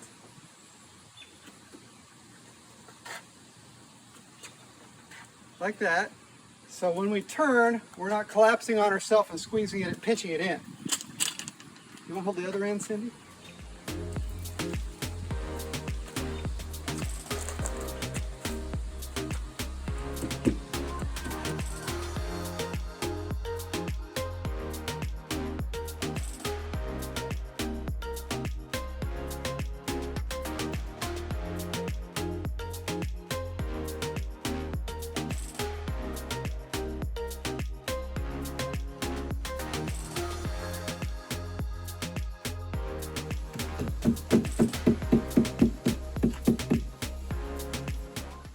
All right, now that the T-molding is on, I've marked out some places where I'm going to add these 125 pound per casters. So that means total weight 500 pounds it should be able to support, which a full-size arcade game is going to weigh maybe 300 pounds, sometimes a little heavier. This one's not too bad. So it's more than enough to handle this. So I've got a drill bit here to drill some pilot holes for these 10 by 3/4 inch stainless steel screws. And I think we're set to go.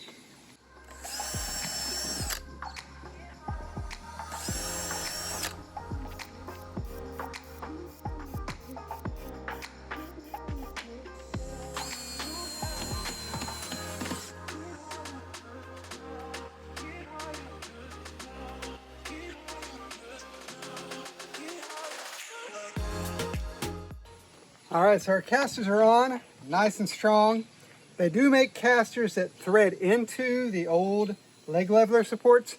Don't get those. I've had them break on me. These are much better. They're secured in 4 places. There's really no way for this to come apart. One last thing I'm going to do here is at the bottom of the T-molding, I've got a couple little brad nails, and I'm just going to nail one on each side because there's nothing more annoying than having this come popping out over time.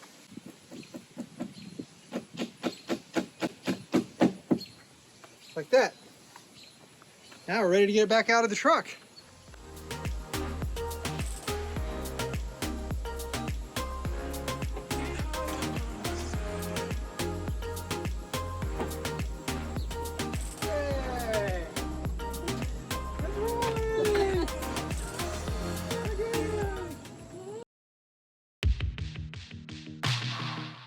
Now this is the wiring harness for the coin door. And I don't know what happened to it other than it's only got 2 wires left intact that go to these switches and the lamp and everything else. So I have a kit of standard Molex connectors at 093, which is this kit. You can get that on Amazon, I think. And I have a connector that's exactly the same as the current one, if I can orient them correctly. So the way to get this out is you put the pin extractor over the pin, push the wire in just a little bit, squeeze the extractor hard. I got it. Just like that. Easy, right?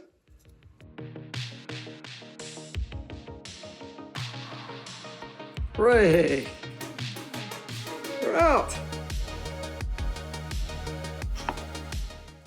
Now we have 093 male pins for this. The male pins are little prongs.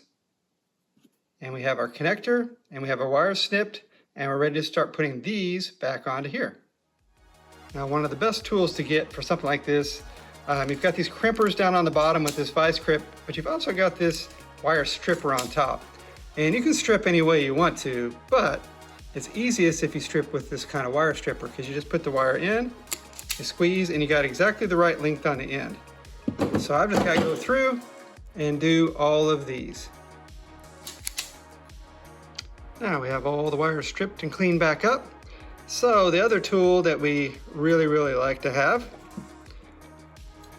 are these crimpers.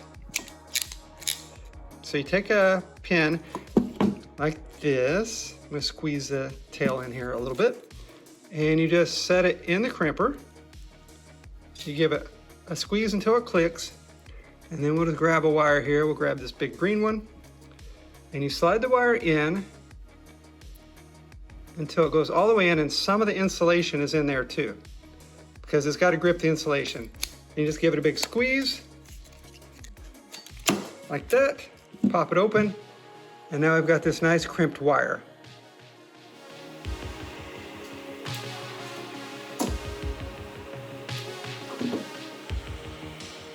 And just like that, we have all of our new pins. So you just slide the pin in and you push until it clicks. And if you get a little stuck, which I sometimes do, I'll take a little screwdriver and push them until they snap in. And you should see the pin come through the other side. And give it a good grip, make sure it doesn't come right back out. And now with all the pins in, we have rebuilt this connector. Unfortunately, I have to do this one too, but it'll take the female pins, which are the little holes. And now instead of this, we have this all ready to go to plug into our coin door when we're ready.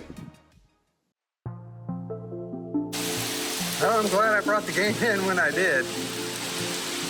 That was unexpected.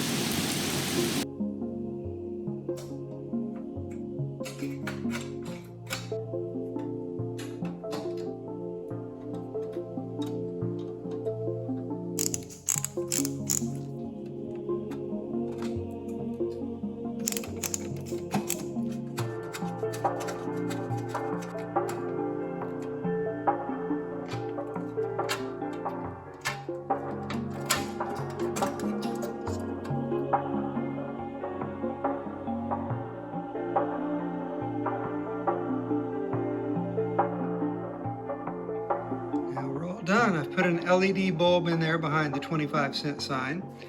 This game has 44,379 plays on it with quarters before someone probably disabled that. So at 25 cents a piece, that's 11,000 some dollars this game made over time, which is crazy. So the inside looks like that. In front, looks like this. Much better.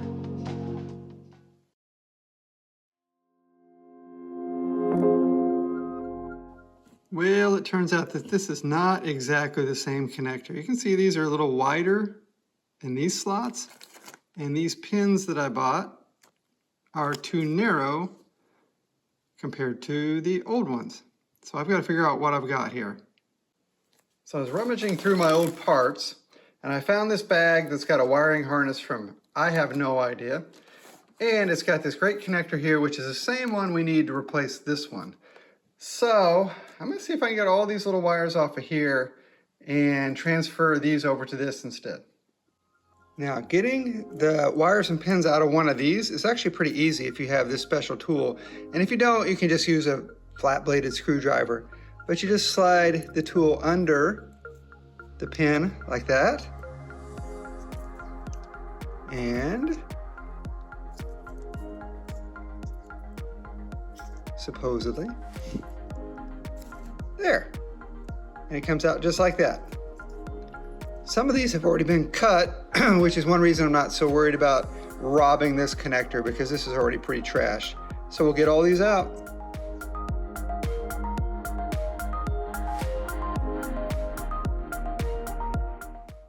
All right, well that wasn't too bad. So now we have a nice connector we can use.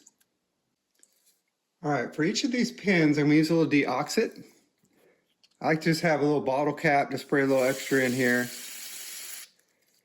And then we're gonna use our fiberglass brush to clean off each one of these contacts. Just like that. Now, if it looks like the contact's been squeezed in or bent too much, we can put a little screwdriver under here and just stretch them up just a little bit. We wanna make sure that when we put the connector on, it has a nice grip on the circuit board. This looks pretty good, so I'm gonna transfer it to the new one. Like that. Now we'll do all the rest.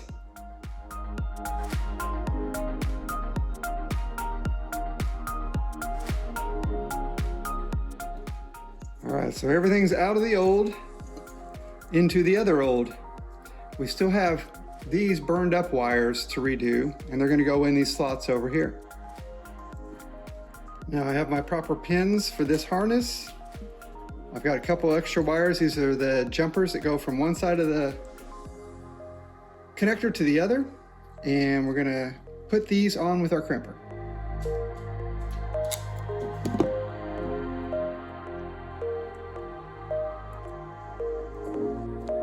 Now we have our harness all ready to go.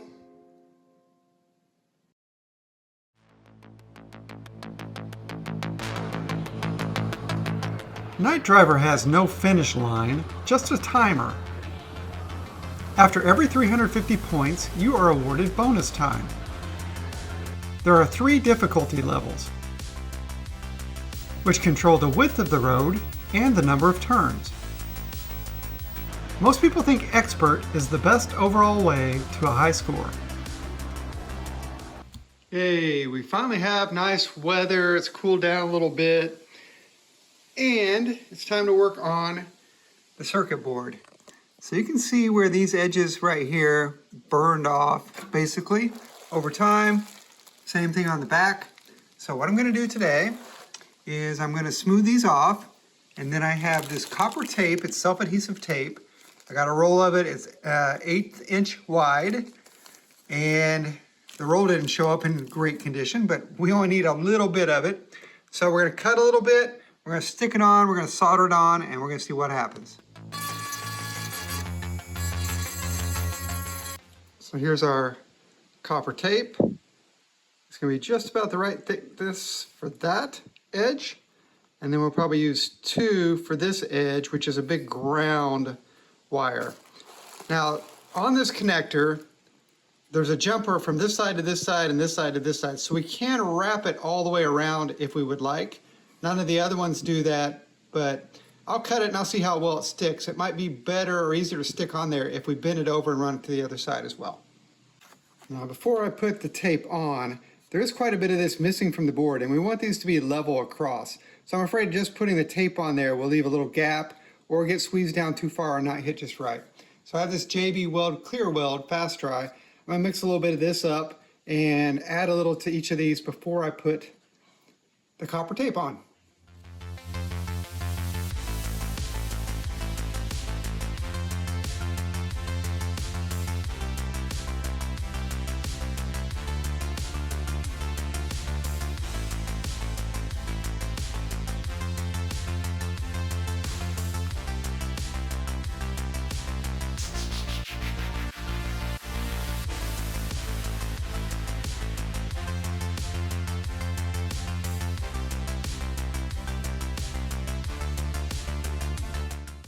That was a little messy to do, but in the end it turned out pretty nice. Kind of like that. And now I'm going to solder each one of these copper traces onto the circuit board.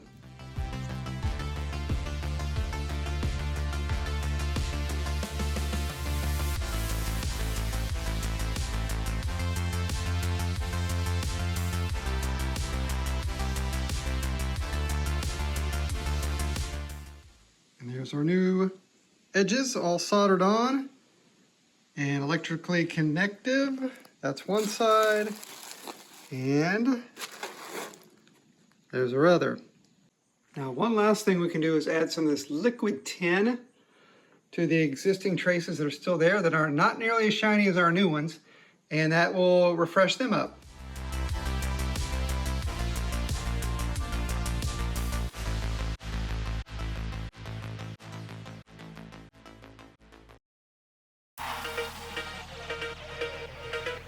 It is the moment of truth.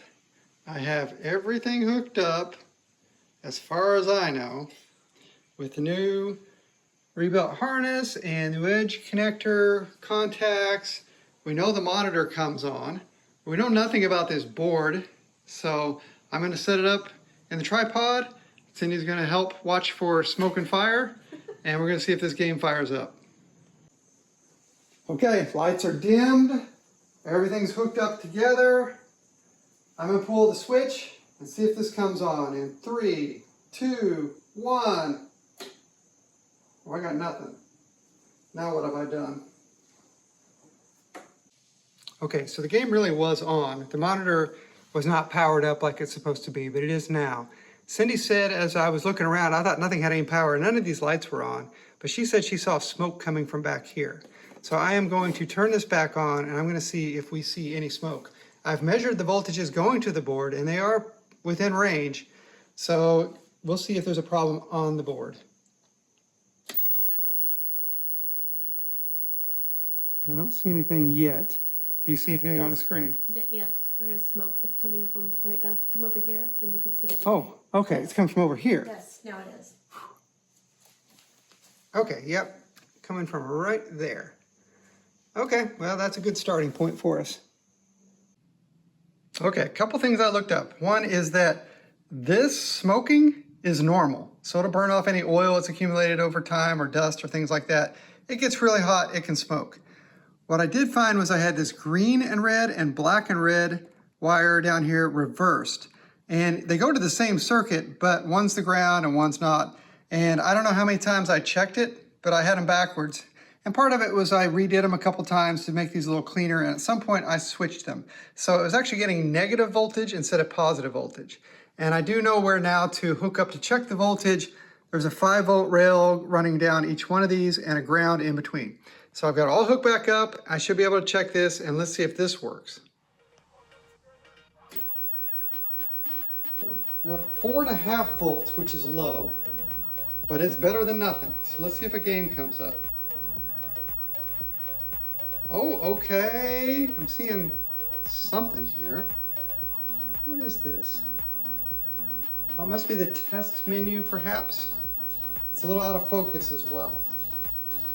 This thing's that's really smoking. Not sure about that. We'll see. I've still got this on the screen. I can't figure out how to get off of this.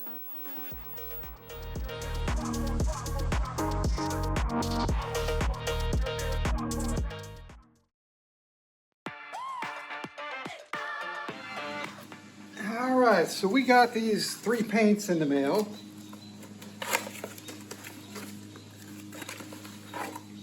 Came right from Home Depot in 2 days and were $6.95 each shipped. So for 20 bucks, I got enough touch-up paint to repaint the entire thing if I wanted to. So I'm gonna try a little sample of each one, see what we end up with, how close we are to the real match. Ooh, look at that. Yeah, could be close, but we'll give it a go.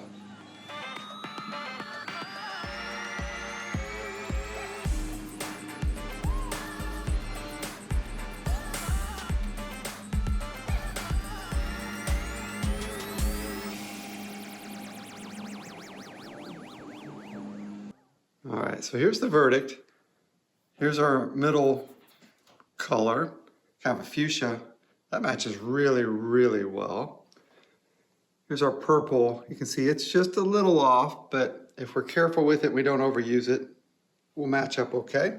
And the yellow over here, I need to put a second coat on because this was really dark underneath, but it looks to be very close to the original yellow.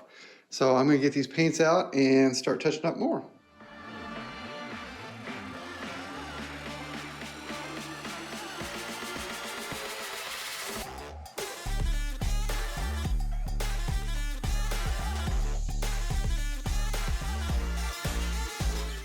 Now we'll let all that thoroughly dry, but it does look considerably better.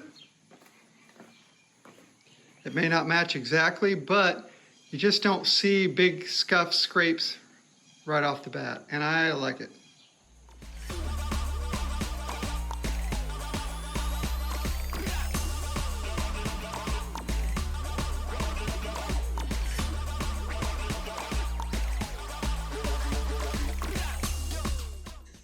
All right, so I have everything painted the way I want, or as good as I can get it. So now I'm going to use some turtle wax hard shell finish and put a coat on each side, let it harden, buff it up, and that'll even out the sheen of all the paint.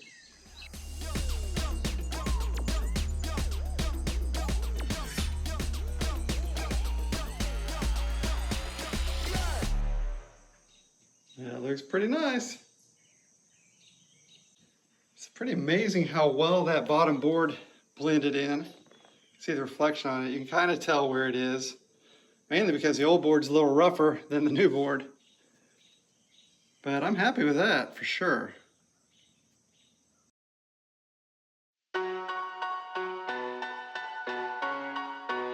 Night Driver's production was led by Atari's Dave Shepard. Shepard was inspired by a German racing game, Nürburgring, which has a very similar first-person perspective. Both games released in 1976, along with Namco's electromechanical F1, which had a crazy design. Night Driver was a top 10 earning arcade game from 1976 to 1979. The Atari 2600 version released in 1980 and sold over 1.9 million copies. For more Night Driver history, check out this extensive narrative by Golden Age historian. Well, we're getting close to putting the Night Driver completely together, and I've done nothing with this steering wheel, and it really just needs to be cleaned up and a little de-rusting, so I'll do that now.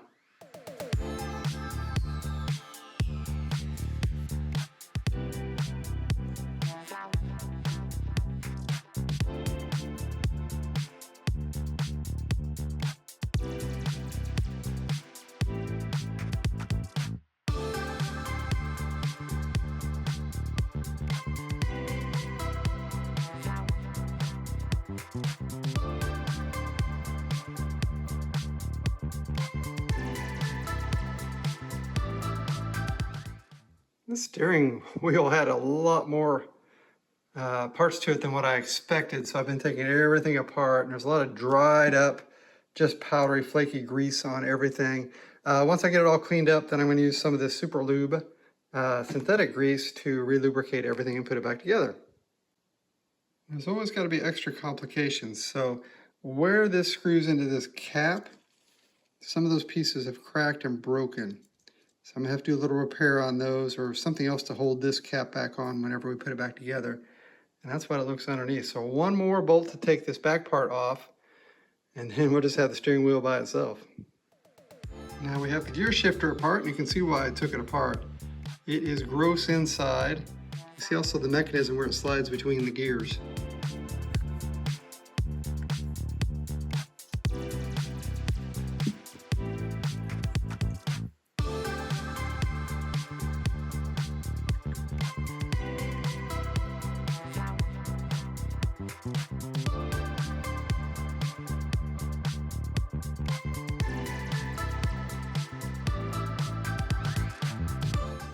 I'm going to try to glue together these channels that the screws go into for the cap on the steering wheel. So I've got some JB Weld quick setting epoxy. I'm going to mix a little on the slick back side of this sandpaper and apply it very carefully and put these pieces together.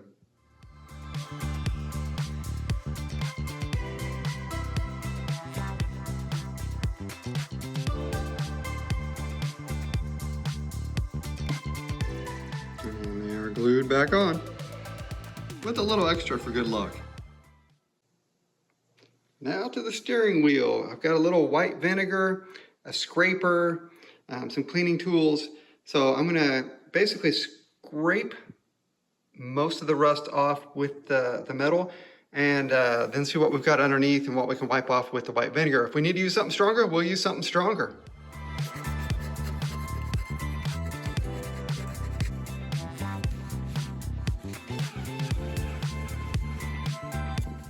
All right, we're off to a good start here. So I'm going to continue doing the same thing, soak it in a little vinegar, scrape it up, and then we'll polish what we have left at the end.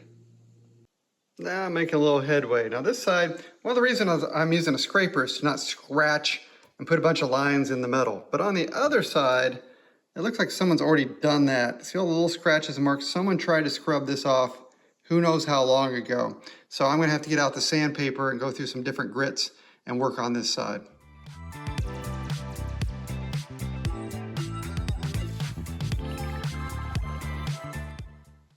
500 superior performance products. That's been hidden under that cap. So other than a little aging and pitting on here, we've got this polished up really pretty nicely and looking much better. So I've got all the parts out here on the table, some of them drying. I'm gonna put them all back together here shortly.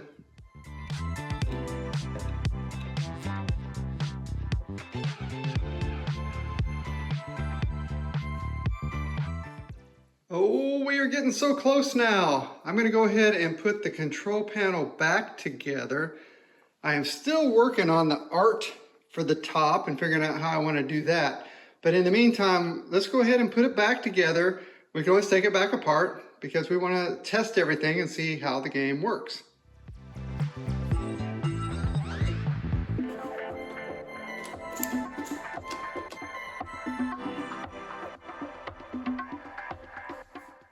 All back together. There's a little weirdness here where they've added on some ground wire for these buttons and did it in a real sloppy fashion. And I don't have the connectors here that I need, so I'll touch this up later on when I'm finishing up the control panel. But I think we've got enough parts we can put it together.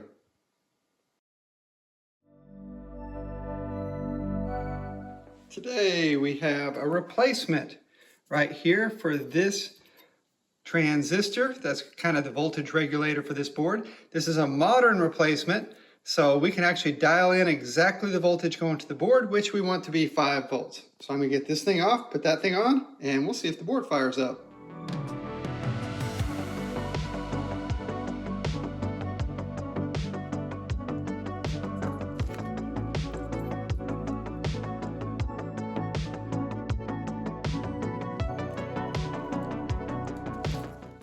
And now we have our new replacement part on.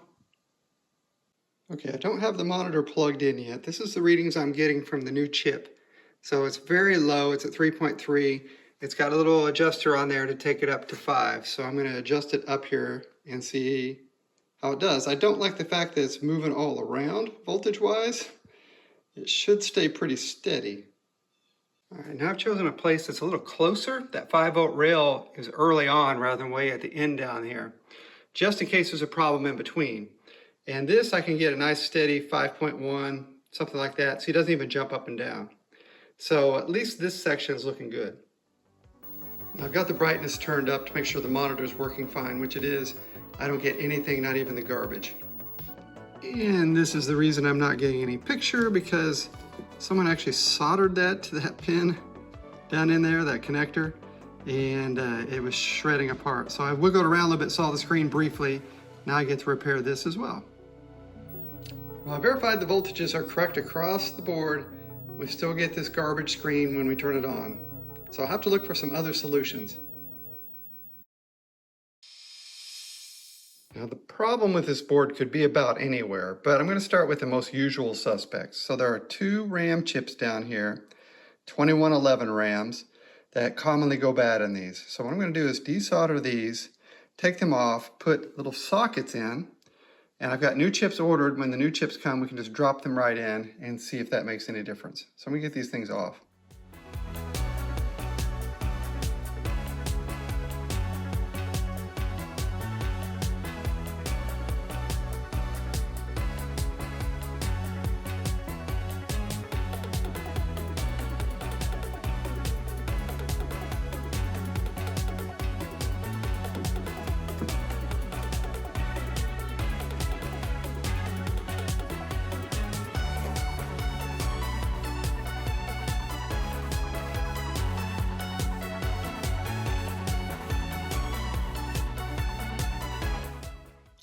We have a couple sockets that we can put the new chips into.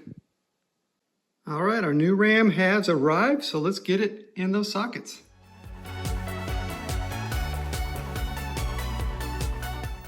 Holy mackerel, it was the RAM. So you might notice I've got a TV here. I've hooked it up to the output on that, so I don't have that high-powered open monitor sitting right next to me, but right there it is. I mean, it's working. Well, at least to this point. So I brought the coin door back out and the accelerator pedal, and hey, look, the light works behind the one play 25 cent. I've got everything hooked up. Board's up and running, so I'm going to see if I can start a game by coining up. I don't have any speakers, and it doesn't do anything different there, but the red light is on the start button. Oh, that started me out. So we're at 0 right now. I'm going to push the gas with my foot over here. Hey, we're moving.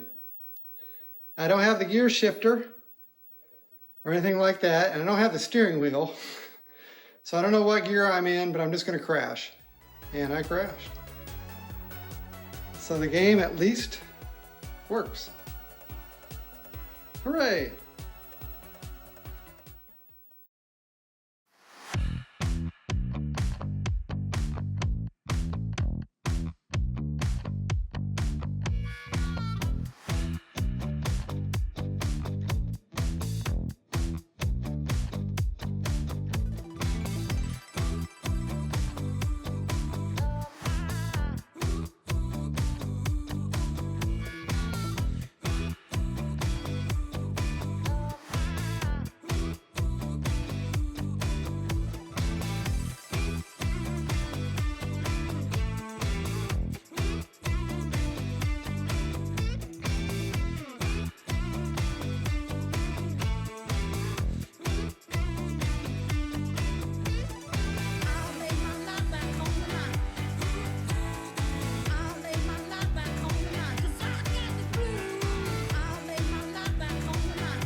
Well, this will explain why I was having trouble hauling that game down the hill. This flap is bent all the way in and had no support on that side, so the game kept falling off. Time for a new dolly. One little final detail, when I brought it in, I realized that things were just a little loose right in here where the cabinet could flex in and out just a bit. So I glued it, I put in some metal braces right in those corners, and now we're solid as can be. Now this is kind of the racing game and extra game room in here, and I have all the parts scattered about, ready to assemble.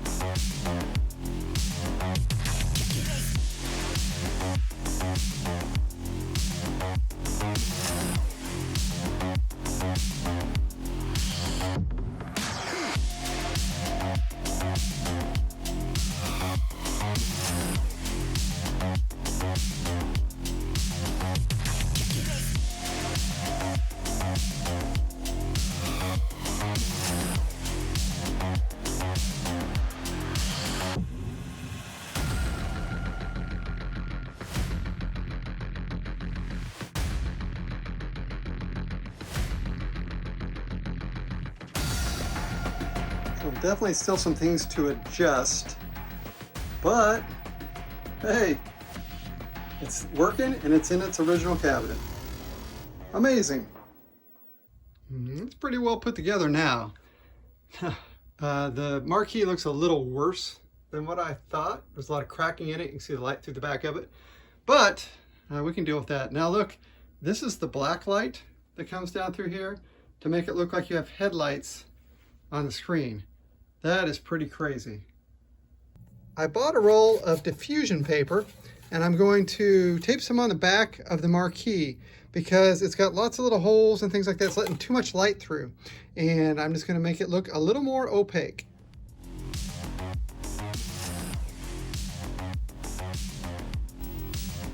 Yeah, that's better.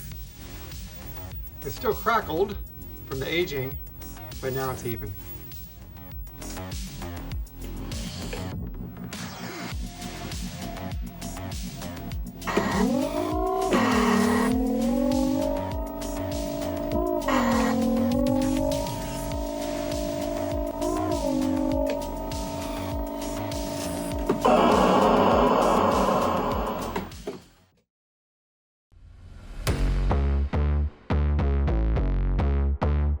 The control panel was in terrible shape when we got it. This is what it should look like. I took photos of each section of art.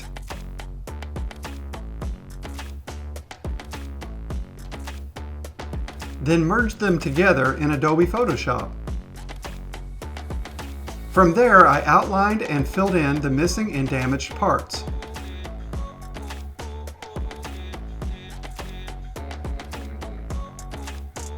Creating a fresh version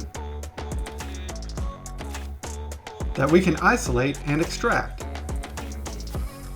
I did the same on the other sections.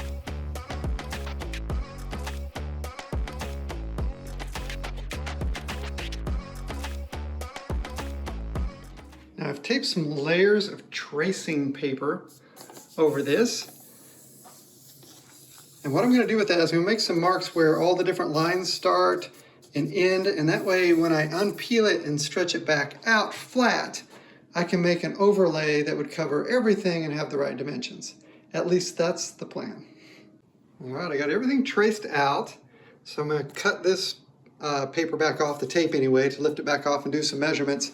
It's kind of funny, the tracing paper is left over from when I was an orthodontic resident over 25 years ago, as is this millimeter ruler with the teeth on it that I'm still using.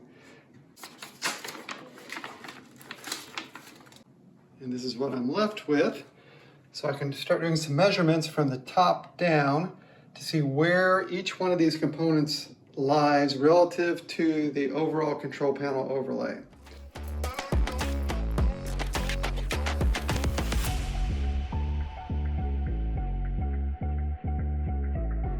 With the help of Adobe Illustrator, I recreated them to exact size.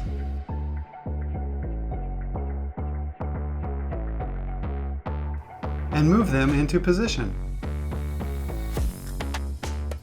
And now we have the full overlay. So I printed out the control panel overlay that I've been working on. And what I noticed is that when everything's down in there, I've got the dimensions overall basically right on the money. These gauges, these lines, are exactly where they're supposed to be. This, exactly where it's supposed to be. This just a little off, but I threw that on there at the last second, kind of just for reference, so I can move that. On the top though, where there's a couple buttons up here, maybe you'll see a little light shining through. I'm just a little off on the centering of this top section from top to bottom, so I gotta move all this art up a little bit. But I'll get it.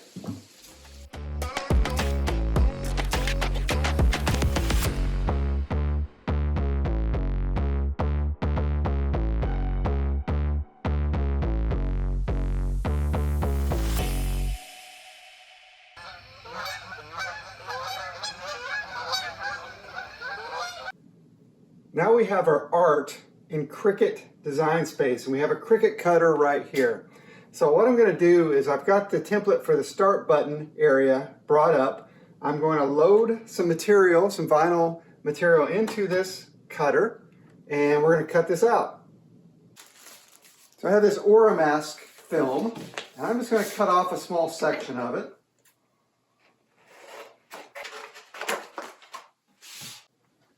Then I'll apply it to this mat up in the corner, load it into our machine.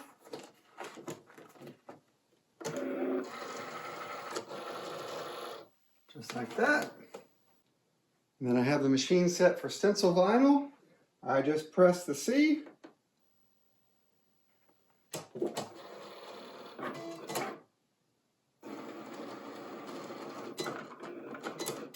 And it's going to start cutting.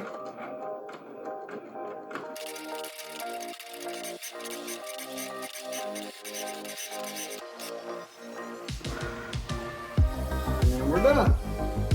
Now if we can catch the light just right, you can see the start and the cutout for the button. So it's cut out of that material. Now we'll peel this off of here. Now I have to very carefully pick the sections that the paint needs to go through out with this scalpel. So if I go to here We've got this big circle in the middle. I'm gonna lift it up.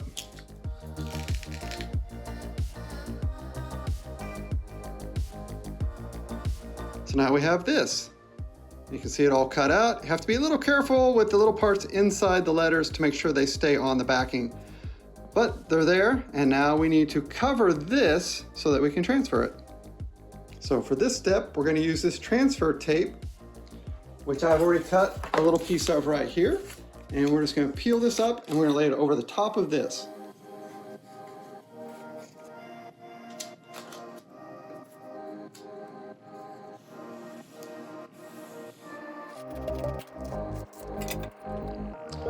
Now we have this. So when we're ready to use it, we'll peel the back off of this. It's adhesive, we stick the whole thing on, then we peel the top off, then we spray over it.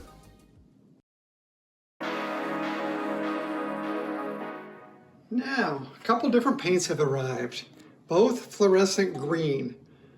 This one may be a little closer to that than this one. And I don't know how faded this is, but either one we might be able to lighten up with a little white paint anyway. So I'm gonna try a sample of each on the black and see how they look.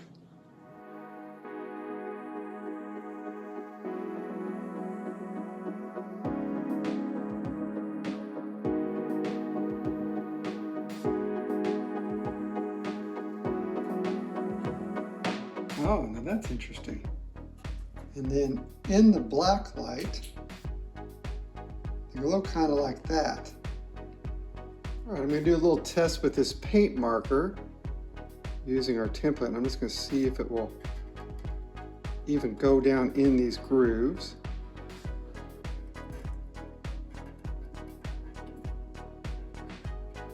Let's see what it looks like underneath. Oh, well, that sticks well. Mental note, do not stick this on for extended periods of time. Yeah, that didn't work very well. Well, none of them are perfect. It is funny, one I tried doesn't glow. That one right there.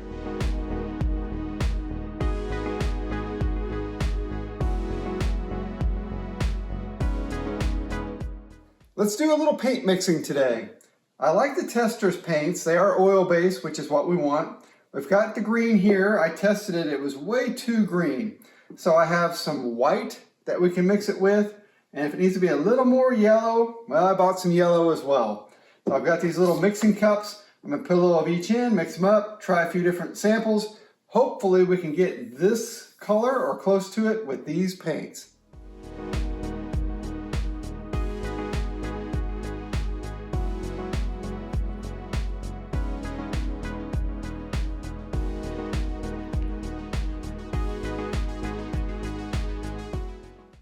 Now that's getting pretty close.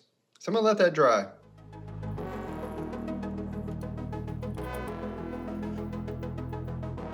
Now for airbrushing, you need to add thinner to your paint. And as a general rule, I just looked this up, it's add 2 parts thinner for 3 parts paint. So I've got most of this. This is probably 2/3 of the way full of paint. So I'm gonna bring it closer to the top with thinner, just like that. And we'll mix all that back up and then we'll be ready to airbrush. And I bought this Cool Runner airbrush kit just for projects like this. So we're gonna give it a try. A little test run.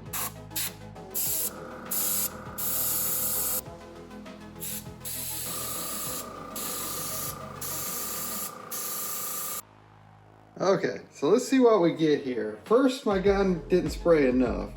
Then it was spraying too much. I put a light second coat back on this. I'm gonna peel this up. I may have just different sections to go, but I'm just gonna see if the paint's gonna stick.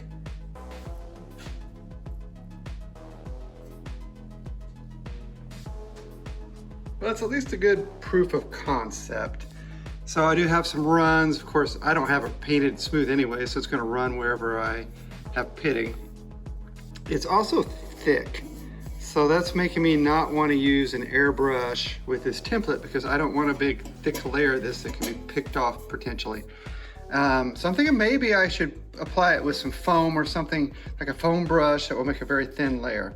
Whatever the case, since I think it will work, I'm going to go ahead and start sanding the rest of this down to prepare the whole surface for more art.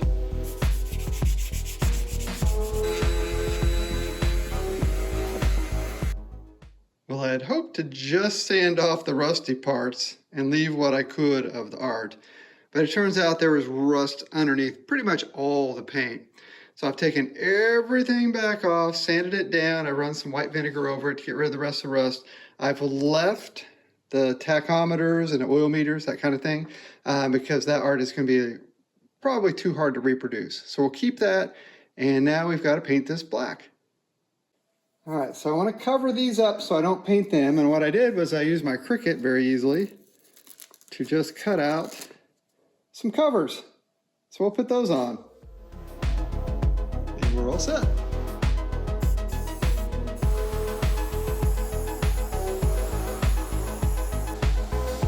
Well, let's put an end to my spray painting a little bit early. Snow.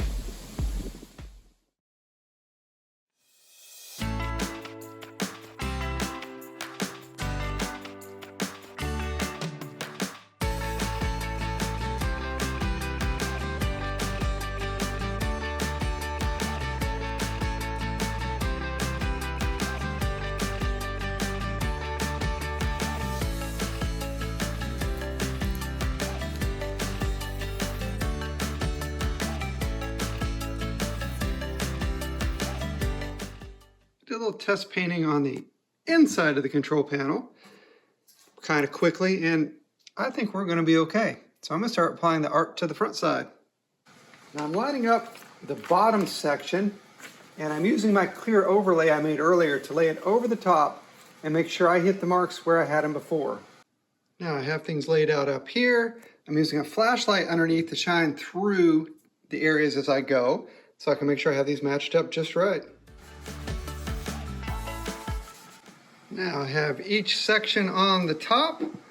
I have this bottom one on too. Don't worry about the wrinkles in the middle. That's natural. That's going to happen whenever you're going over that section.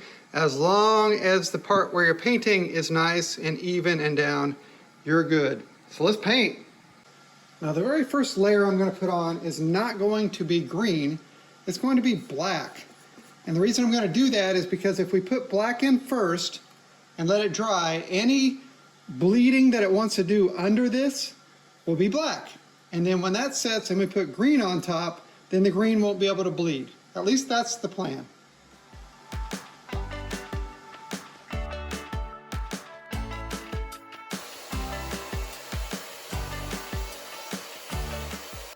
Now that that's dry, we'll follow it up with our green. And I had to mix some new green because the other green had all of the thinner in it for spraying, but we're not spraying now. We want it to go on a little thicker coat.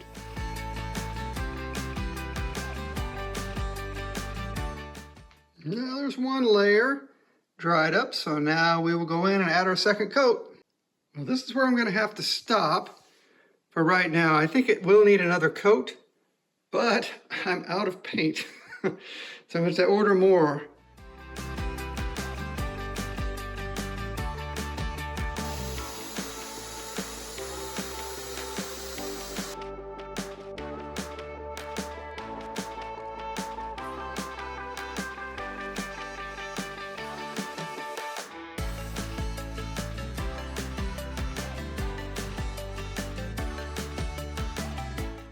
Well, overall, I'm quite happy with that.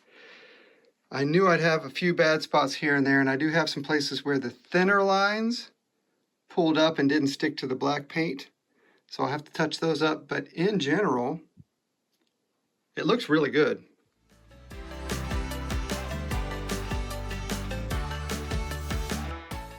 So the top part up here where I had a few empty spaces, some places where the paint peeled up, I've reprinted my templates and just cut them to the parts we need to touch up.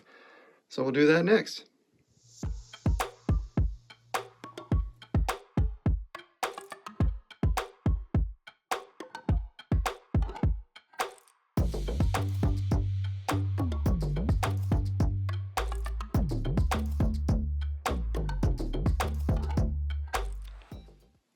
Well, some of the smaller fine detail came off, which I expected. But I still like it, even though it's missing a little bit. I'll see what I can do about that. But overall, I think it's a keeper.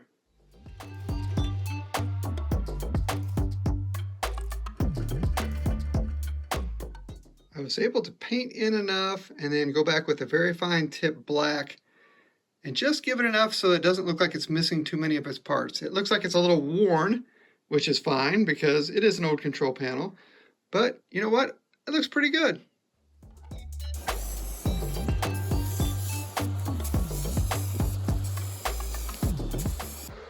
Just enough to get it started. Got this portable heater down here. I'm going to keep it warm. We'll give it another coat in about an hour. And yes, those are bananas growing right there. And yes, those are more bananas growing up there.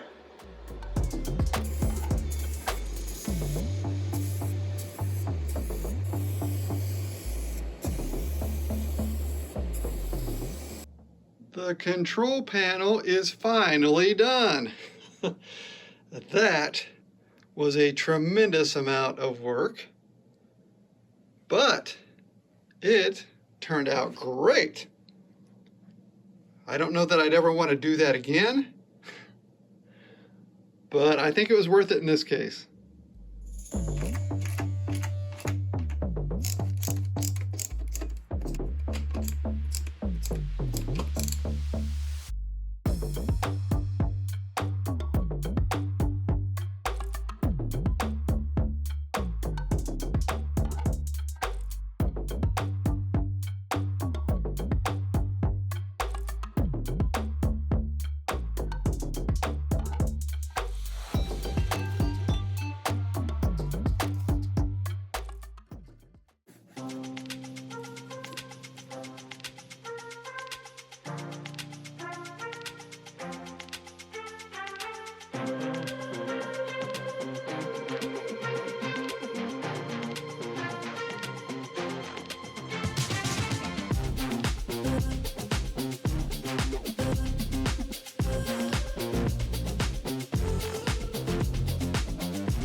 Well, that's it for Night Driver. I hope you enjoyed watching the restoration process.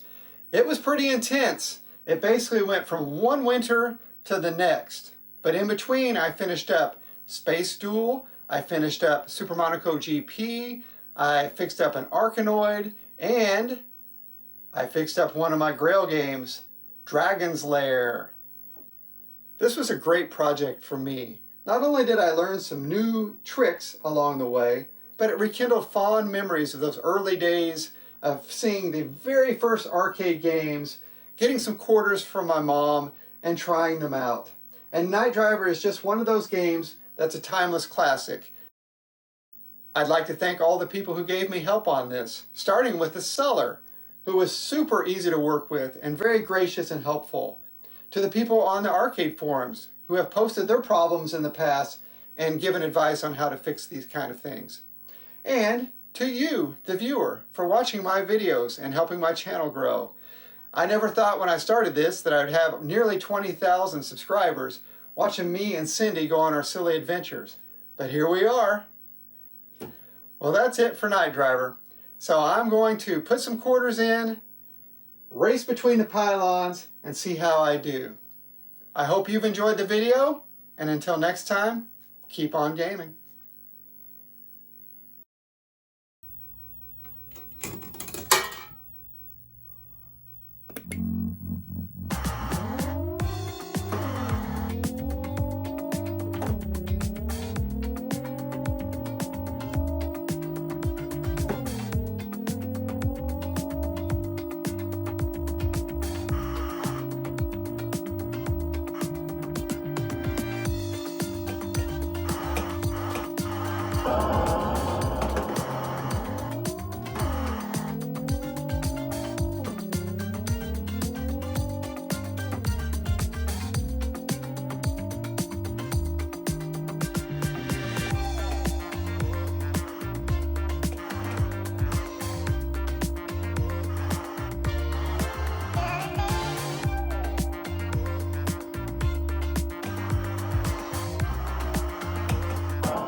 So here's our new coin door.